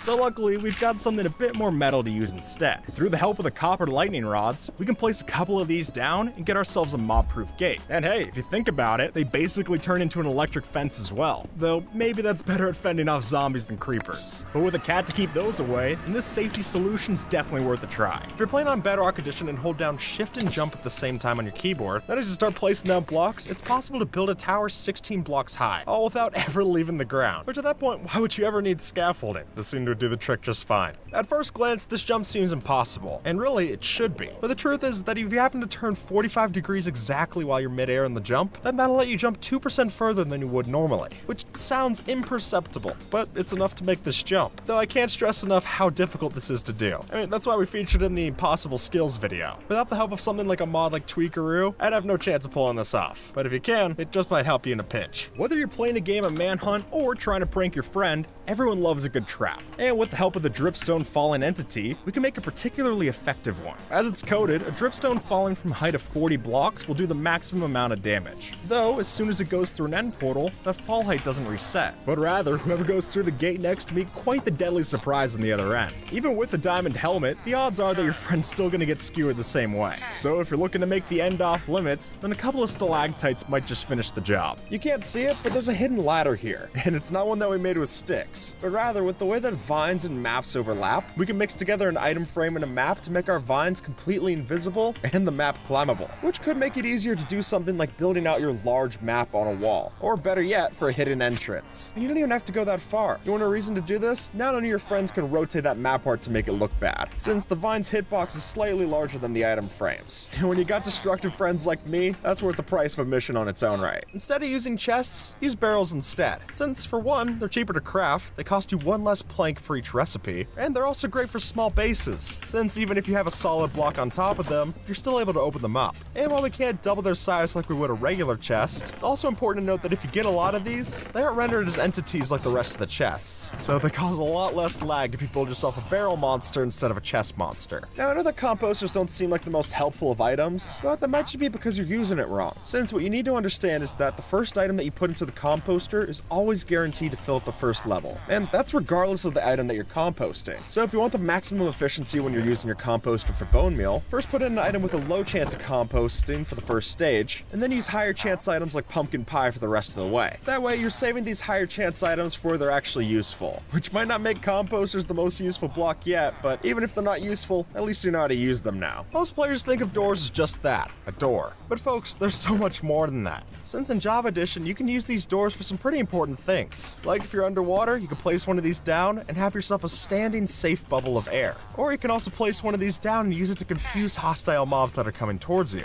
For example, if you're in a cave and a skeleton starts shooting at you, place down the door and the mob's probably gonna lose track of you. And if you flip the door just right, we can actually use this to scale up a 2-block tall jump, helping you get out of a crammed space or up to a new one. Terraforming a biome is not a simple task, which is too bad because there really are some great results to changing around and creating your own custom biome. So why don't we try and find the easy way out? So for the sake of an example, how about we try to take the gray hues out of a mushroom fields biome and make them a bit more colorful? And for that, moss is a classic candidate. Since this block loves to replace the ones around it, all we need is a ton of bone meal and plenty of dedication to get the job done. And just like so, we can transform fungus to flora and make this biome a lot more lush to see, and hopefully the mushrooms will like it as much as we do. If you're looking for the fastest way to mine in Minecraft, then you're gonna need this on your leggings. Since even though dive mining's become less popular since its inclusion, with the addition of the Swift Sneak enchantment, now it's worth doing again, because the name's misleading. It doesn't just give you a swift sneak, but also gives you a swift crawl. And with Swift Sneak 3 on our leggings, we can get some real speed while we're mining in a 1 block tall tunnel. So as long as you don't have claustrophobia, it's worth adding to your to-do list. At the very least, it gives you a reason to go down to the ancient cities, because if we're being honest, the recovery compass isn't worth it. Instead of planting your crops outside, you should tuck them down in a cave. Now, I know crops need light and sunshine and all that, but that's actually the point. Since if you were to plant your crop farm underneath a redstone lamp like this, then when it's time to harvest, all you gotta do is flip a lever on that switch, and all of the crops will be harvested in an instant. At which point, you can turn back on the light, plant all your crops, and get ready to do the same again next week. Making Minecraft builds automatic can often be a tough problem to solve. At the very least, it's not usually that compact. But Drip Leaf might just be the golden opportunity. Now, clearly, when you stand on these for too long, they're sure to give way to gravity. But what you might not know is that if you stand put just like such, then it's possible to use this as a time trap door and put the player right into a crawl position. So if you took that time to wait around, you might just notice that the entrance to a crawl space base was right underneath eye level. And folks, this is just barely scratching the surface for an implementation, and I'll leave the rest for creative people like you. Ender Pearls are great for teleporting. That's literally what they're there for. Usually that's just the places that you can see. However, if you were to line up your crosshair just like this and throw an Ender Pearl right at the base of the 2 blocks, we can actually use this to walk through solid walls. And not just with the transparent blocks either, since if the wall's only 1 block thick, you can walk through just about anything this way. Just keep in mind that you are going to take some damage from the Ender Pearl, but for an easy way to get out of dodge, this could save you a chase scene. In a lot of ways, deserts can make great locations for bases. You don't have to worry about constant weather changes, and there are so many different sandstone blocks that there's plenty of variety to choose from. Though their Oasis qualities leave something to be desired. I mean, who would want to live in a place with grass like this? I understand it's accurate, but most of the time, it just looks gross. Though, while the grass color map isn't changing anytime soon, we do have a new green block to play with. Through the help of the moss block, we can make desert grass that actually looks green and lush. And hey, the same goes for using azalea leaves instead of the regular ones. And needless to say, this is what you should be growing. Instamine tools are usually something we associate with late game. I mean, most of the time, you're not even getting this without Haste 2 and Efficiency 5. Or, you could just use Bone Meal. No joke, with the new moss feature, it's possible to turn stone and deep slate into some of the easiest blocks to break in the game. And from there, you don't even need a netherite pickaxe. Just a stone hoe is all you need to dig these blocks. So as we start spending a lot more time clearing out the depths below, it might be worthwhile to bring some of this compost down in the caves. And besides, you can't even instamine.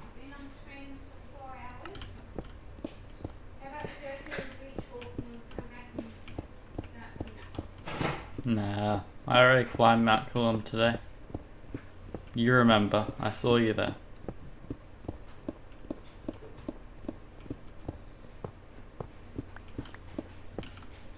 Deep slate with a beacon, so this is no doubt the best option to use. And with that, folks, YouTube thinks that you might like this video, so see if they're right and have a good one. Largest countries in the world. Okay, I've got 4 quizzes of increasing difficulty, all relating to the largest countries of the world. This first one being just clicking the 10 largest countries in Europe, which shouldn't be too difficult at all. Where is Russia? There it is. Thank you. I don't think I need to do them in order. I just need to get the top 10. So after Russia, it'll be Denmark, because it includes Greenland. And then from this point, it gets a little trickier, because they are 2 very obviously large land masses, whereas everything else is much smaller than Russia and Greenland. So next is probably Ukraine. I'm not saying that's the 3rd largest, I'm just saying it's definitely going to be in the top 10. And then I think we will probably have Sweden. Norway is not as big as Sweden and Finland, but I'm going to click it anyway. Ooh, yeah, we're fine. And Finland should be a safe bet too. Then Germany, Spain, I assume. I'm going to go with France. I'm a bit scared to click Spain, but it must be right. We've got 8 out of 10. Let's go for it. Yes, good. And I just need 1 more. I'm thinking it's Turkey looking at them, because, yeah, everywhere else is pretty dinky. I'm going to go Turkey, but this could be a gamble. Yes! Okay, we've got the easy quiz out of the way. This is where it gets much harder. So I have to name the 5 largest countries in each continent. And apparently I've only got 6 minutes. I don't think I'm going to get 100% here, but we'll see how we get on. So Russia, nice. That's a double whammy because it's in Asia and Europe. Chuck a few other easy ones. USA, Brazil, and then somewhere big in Africa. Let's do Libya. And I've not got any in Oceania yet, so we'll do Australia. Okay, as we've just done Europe, let's see if we can fill this in. So next is gonna be Denmark, yeah. Ukraine probably on the list. Oh, see, it's 5th. Okay. So what's going to be larger than Ukraine? So if I type France, oh, it surprises me France is ahead, but they are pretty close in terms of square kilometers. Okay, what's the other one? Is it just Germany? Oh, it's not. Okay, now I'm stressed. Let's go Sweden. No. Finland. No. Spain. Oh, no. I've only got 4 minutes. I need to move on. Algeria. There you go. There's the biggest one. Egypt's not in top 5 of Africa. Okay, that surprised me. Sudan, Chad. What's the other African one? Is it Mali? Oh, it's not. It's got to be one of the big dogs at the top. What have I forgotten? It's not Madagascar, right? No. I'm going to have to move on. Alright, we'll do China. We will do Mongolia. Apparently not. Okay. Kazakhstan then. Let's do that one. There you go. What beats Kazakhstan? Oh, it'll be Indonesia, I assume. Let's see. It's not? Right, I'm getting stressed. Okay. Mexico. Canada. Argentina. I've not completed one yet. What else in North America? Oh, it's going to be somewhere in Caribbean. Cuba? Jamaica? What is it? Get some of them guaranteed ones. New Zealand. What beats New Zealand? I am so confused. Papua New Guinea is going to be on there. That makes sense, actually. Okay. South America should be easier. Does Chile add up? No, it doesn't. Right, there's only 12 countries in South America, so I'll just name them all until we get there. Peru, Colombia, Ecuador. It'll be Venezuela then, won't it? Which is tricky to spell. No, apparently it's not Venezuela. I'm so annoyed that I've not completed a single continent yet. We've named 21, which is nice, but come on, we've got 1 minute 25. I can get to 25, surely. Japan's not going to be on there, right? No, it's not. Oh, Saudi Arabia. It's got to be. Yeah. And then bigger than Kazakhstan. I mean, I should be able to picture it on a map. There is a giant map of the world behind me, which I'm not looking at. Is it Iran or Iraq? No. Is it India? Yes, there we go. We've completed a 5, finally. 40 seconds left. Can I get any more? I'm confused about South America. Is it Uruguay? Bolivia. It'll be Bolivia. That's going to be another one. Come on. Yes, fantastic. Canada, United States, Mexico. And it's not Cuba, Haiti, or Jamaica. What is it? Dominica? It's going to be Dominica, isn't it? Dominican Republic. I mean, it's not. Can I get the last Europe one? France, Spain. Is it Finland? Have I said Finland? Oh, it's not. All right, I'm about to run out of time. Let's see the ones that I missed. We only missed 6. DRC, of course. Turkey is much bigger than it looks on a map. Nicaragua and Honduras. I would have been sure that Haiti was larger than those, but never mind. Solomon Islands and Fiji are very difficult because you can just see how much of a difference there is between them and New Zealand. So I don't mind that I missed those. We got all of South America, we got all of Asia, and then we missed a few others everywhere else. Yeah, that's not bad. Okay, next was going to be largest countries A to Z, but I reckon that's a bit trickier than largest countries without borders, because I only have 16 to guess here. So we'll save this monstrosity for the end of the video. Okay, so I just need to name a bunch of islands. So Madagascar's definitely going to be on there, and it might even be one of the... Oh, it's not. It's not on there. Oh no, I just spelled it wrong. Thank God.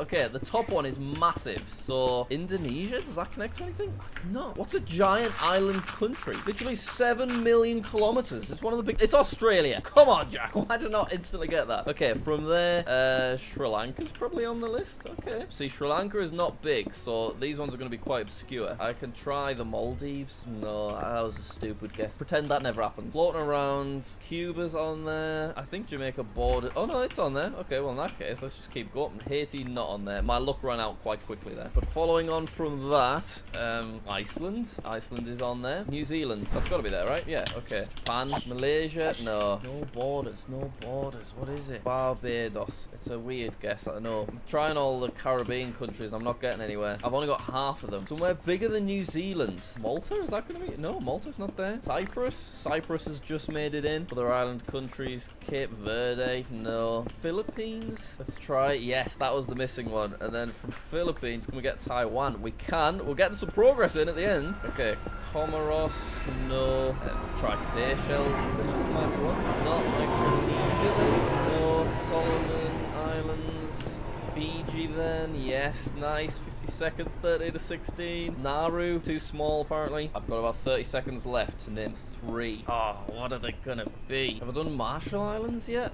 Not that. Kiribati, Sao Tome and Principe. I think that's gonna be too small. No. Okay, final 4 seconds. 30 to 16. That's respectable. What did we miss? Bahamas, Vanuatu, Trinidad and Tobago. Yeah, they were all fair enough. I should have guessed those, to be fair, and I probably would if I'd had a bit more time. Right, finally, largest countries A to Z. So there's there's going to be some easy ones and then some really difficult ones, I assume. So, to begin with, A, Australia. Surely. Yeah, there's no country that begins with A that is larger than Australia. B, Belarus, right? No, oh god, it's all gone downhill. I've only got 5 minutes. Brazil! Why did I say Belarus? Right, just move on from it. Canada's going to be next. D is going to be Denmark. No? Are they not including Greenland then? Or is that just something that I'm not thinking of? DRC. Yes, probably that. E. Ethiopia. Ethiopia. Let's try it. Yes, this is going quite well. Finland? Larger than France? No? Yeah, there we go. G. What countries have we got there? Grenada's not going to be it. Georgia's not going to be it. It's probably just Germany. Yeah, there we go. H. Honduras? Let's see. Yes. I. Indonesia needs to be an answer at some point in this video. It isn't. Okay, it must be India then. J. Can only be Jordan, right? No. Is it Jamaica then? Oh, it'll be Japan. K for Kenya. For God's sake. Well, what else begins with K? I can't even think of another country that begins with K that's not Kenya, and I bet it's really obvious as well. We'll have to skip it for now, and we'll do Libya next. Then M is gonna be Mauritania? No. Madagascar? It's all going downhill. N would be Nigeria. No, it would just be Niger, apparently. O is going to be Oman. P, Poland? No. Portugal? No. Pakistan? Potentially? It is not. Let's skip it for now. I'll just get Qatar out of the way. And then for R, it's obviously Russia. Come on, Jack. S, I'll try Spain. No. Spain, Serbia, Singapore, Saudi Arabia. Of course, there it is. T, Trinidad and Tobago. Absolutely not. I can't think right now. Uruguay for the next one. No. Uganda then? Let's try that. No. Well, it's not going to be Uzbekistan, surely. Oh, it isn't. We'll skip it then. Alright, for V, Venezuela. For Y, Yemen. And then Zimbabwe. No. Well, I meant to say Zambia, of course. Okay, 19 of 24. How have I not got K? And M's also confusing me. Morocco, Mali, P, Poland, no. Portugal, it can't be. And it's not Pakistan, we've already tried that. Well, what's going on? T, Tunisia, no. I bet the 5 I've missed are so easy and the people are already kicking off at me in the comments, but I just can't think. Alright, I've got 4 seconds, I'm cheating, I'm looking at the map. New Zealand! New Zealand! Oh, I already had N. I just saw New Zealand and had 3 seconds, so I kind of panicked. Okay, M's Mexico. Obviously it's Mexico. That was really stupid. Peru, I just wouldn't have thought of. Tanzania, of course. United States. I will have literally thousands of people that are sat in the United States questioning why I didn't say them. They are famously in the top 5 largest countries. And Kazakhstan's absolutely massive as well. And I just completely forgot about it. But we got 100% on first quiz. We got 80% on the second, 79% on the third, and 81 on the last. Which is okay. It's probably minorly above the average of the human race. So I hold my head up high. Thank you for watching. Please subscribe, because I really want to get to 1.5 million subscribers. If you end up subscribing, I really appreciate it. Let me know what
bargain. What would I do with it? I don't know.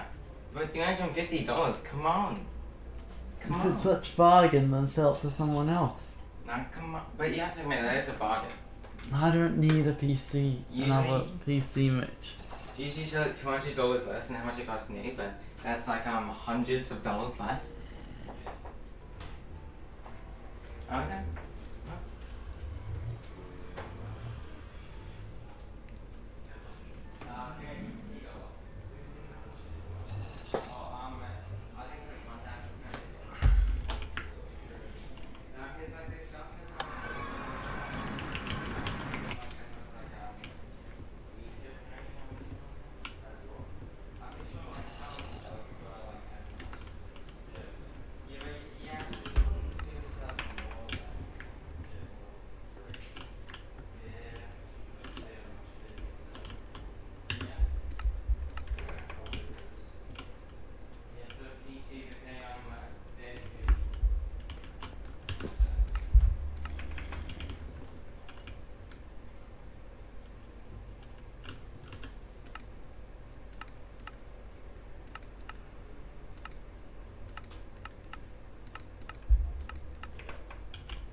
It's actually much better and faster than version 1.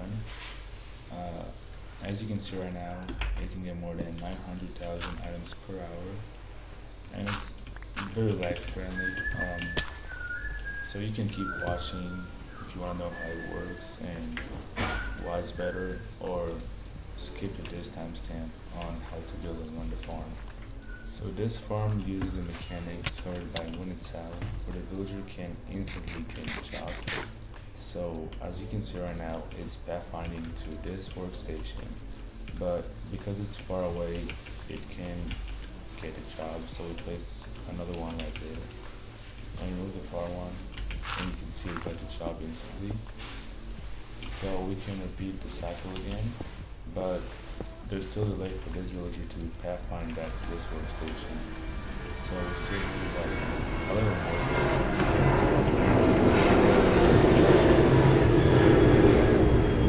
So if we take a closer look, you can see that the pods are clocked at 60 game ticks at each pod.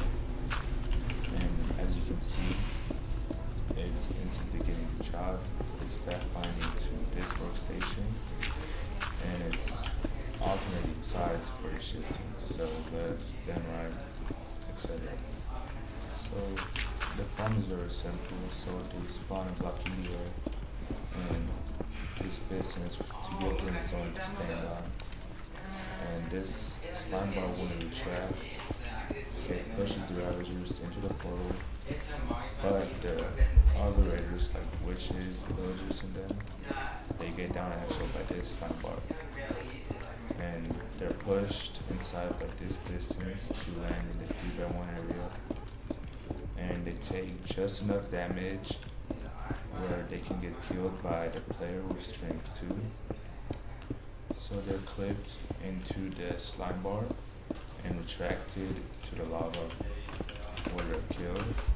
The items go down to the water, the water stream to the storage that I haven't made yet, and the XP goes up to the player.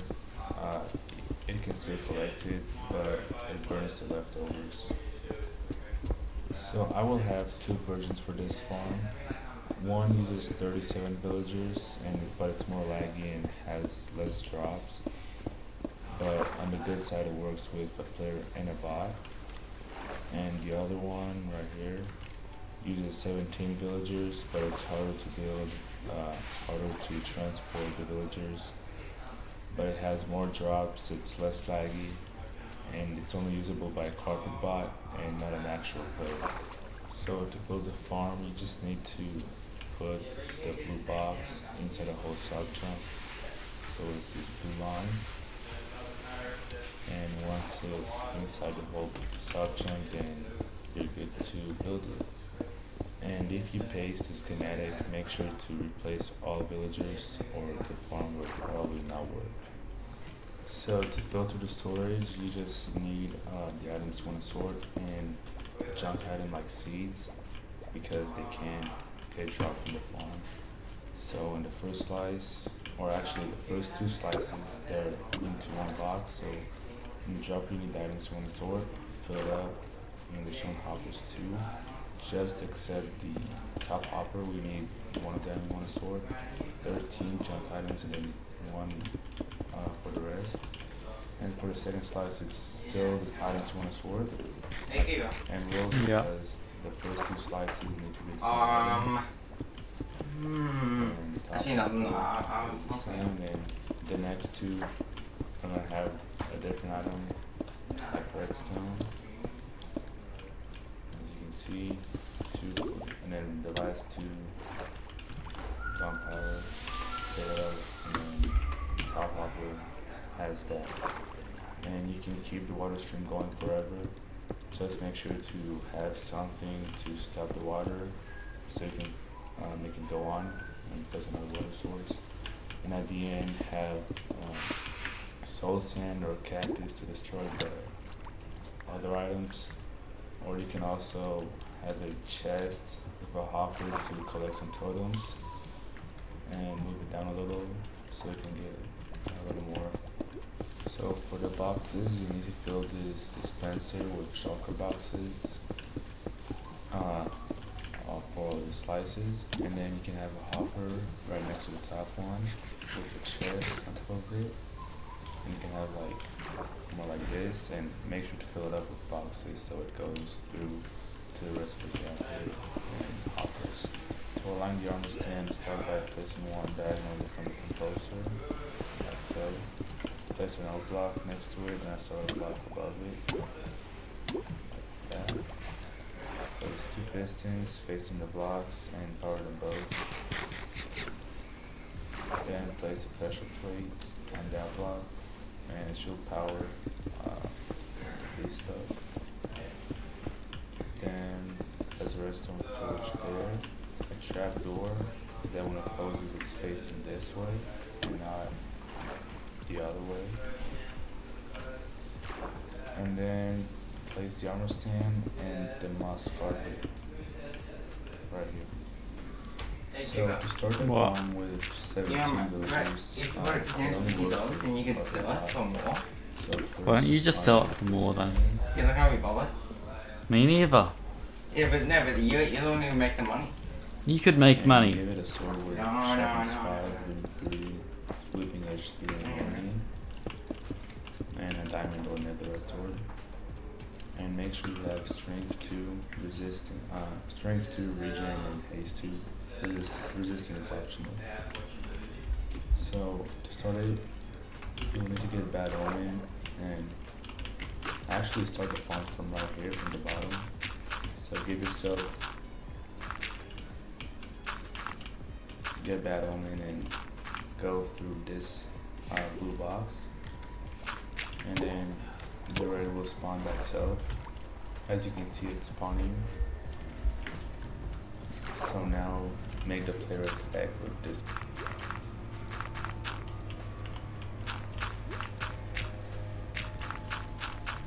As you can see, with 2 red bars, so it means the farm is working and you can basically run it forever. So the 37 villagers works with both a bot and a player, but for the tutorial I'll use just a bot. So again, give the same sword and same enchants, like so. And you actually start the farm from the top, so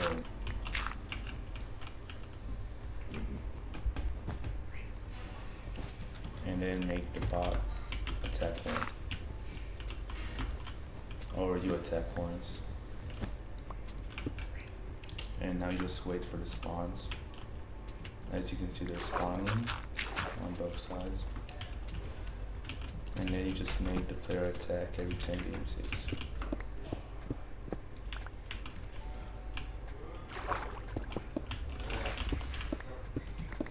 As you can see, there were 2 raid bars, so that means the farm is working. Thank you so much for watching. I hope you like this farm because I enjoyed making it with Dave, and it's better than version 1 in my opinion. So if you have any questions, make sure to join up to Discord, or if you have questions about me. XP in Minecraft is super weird. You might think just kill more things with more XP, level up. What more is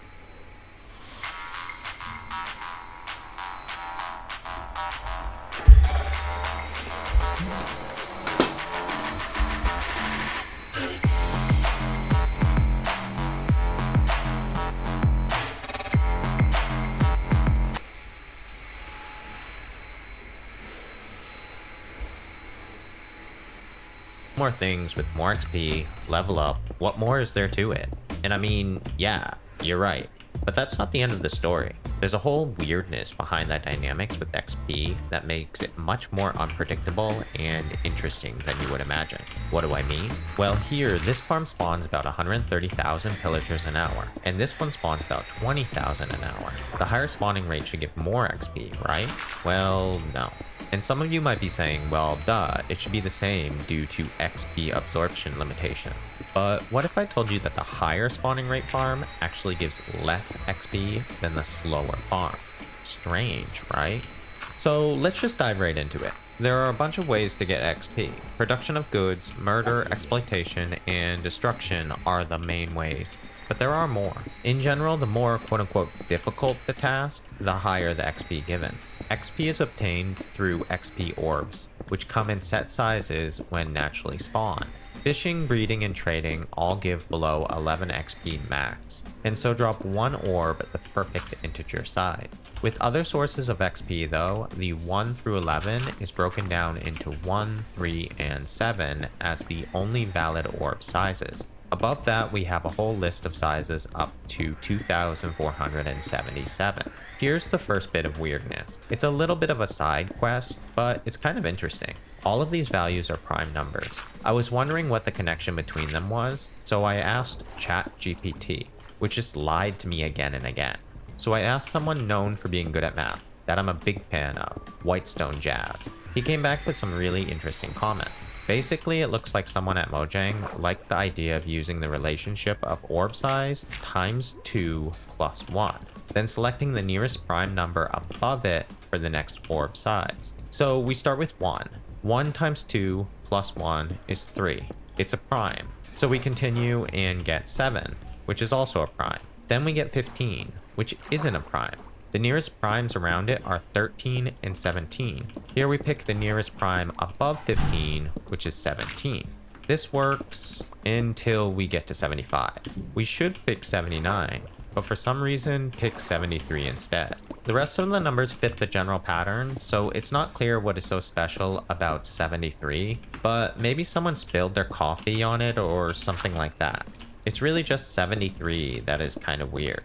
Anyways, when XP is dropped, the game takes the reward value and chops it down into valid orb sizes, preferring the larger orbs always. So for instance, most hostile mobs drop 5 XP as a base XP. So starting with 5, the largest valid orb size under 5 is 3. So the first orb is 3. Then we have 2 XP left, and 1 is the largest valid orb size under 2. Finally, we have 1 left, which is a valid orb size, so the last orb is 1. So for instance, an Enderman...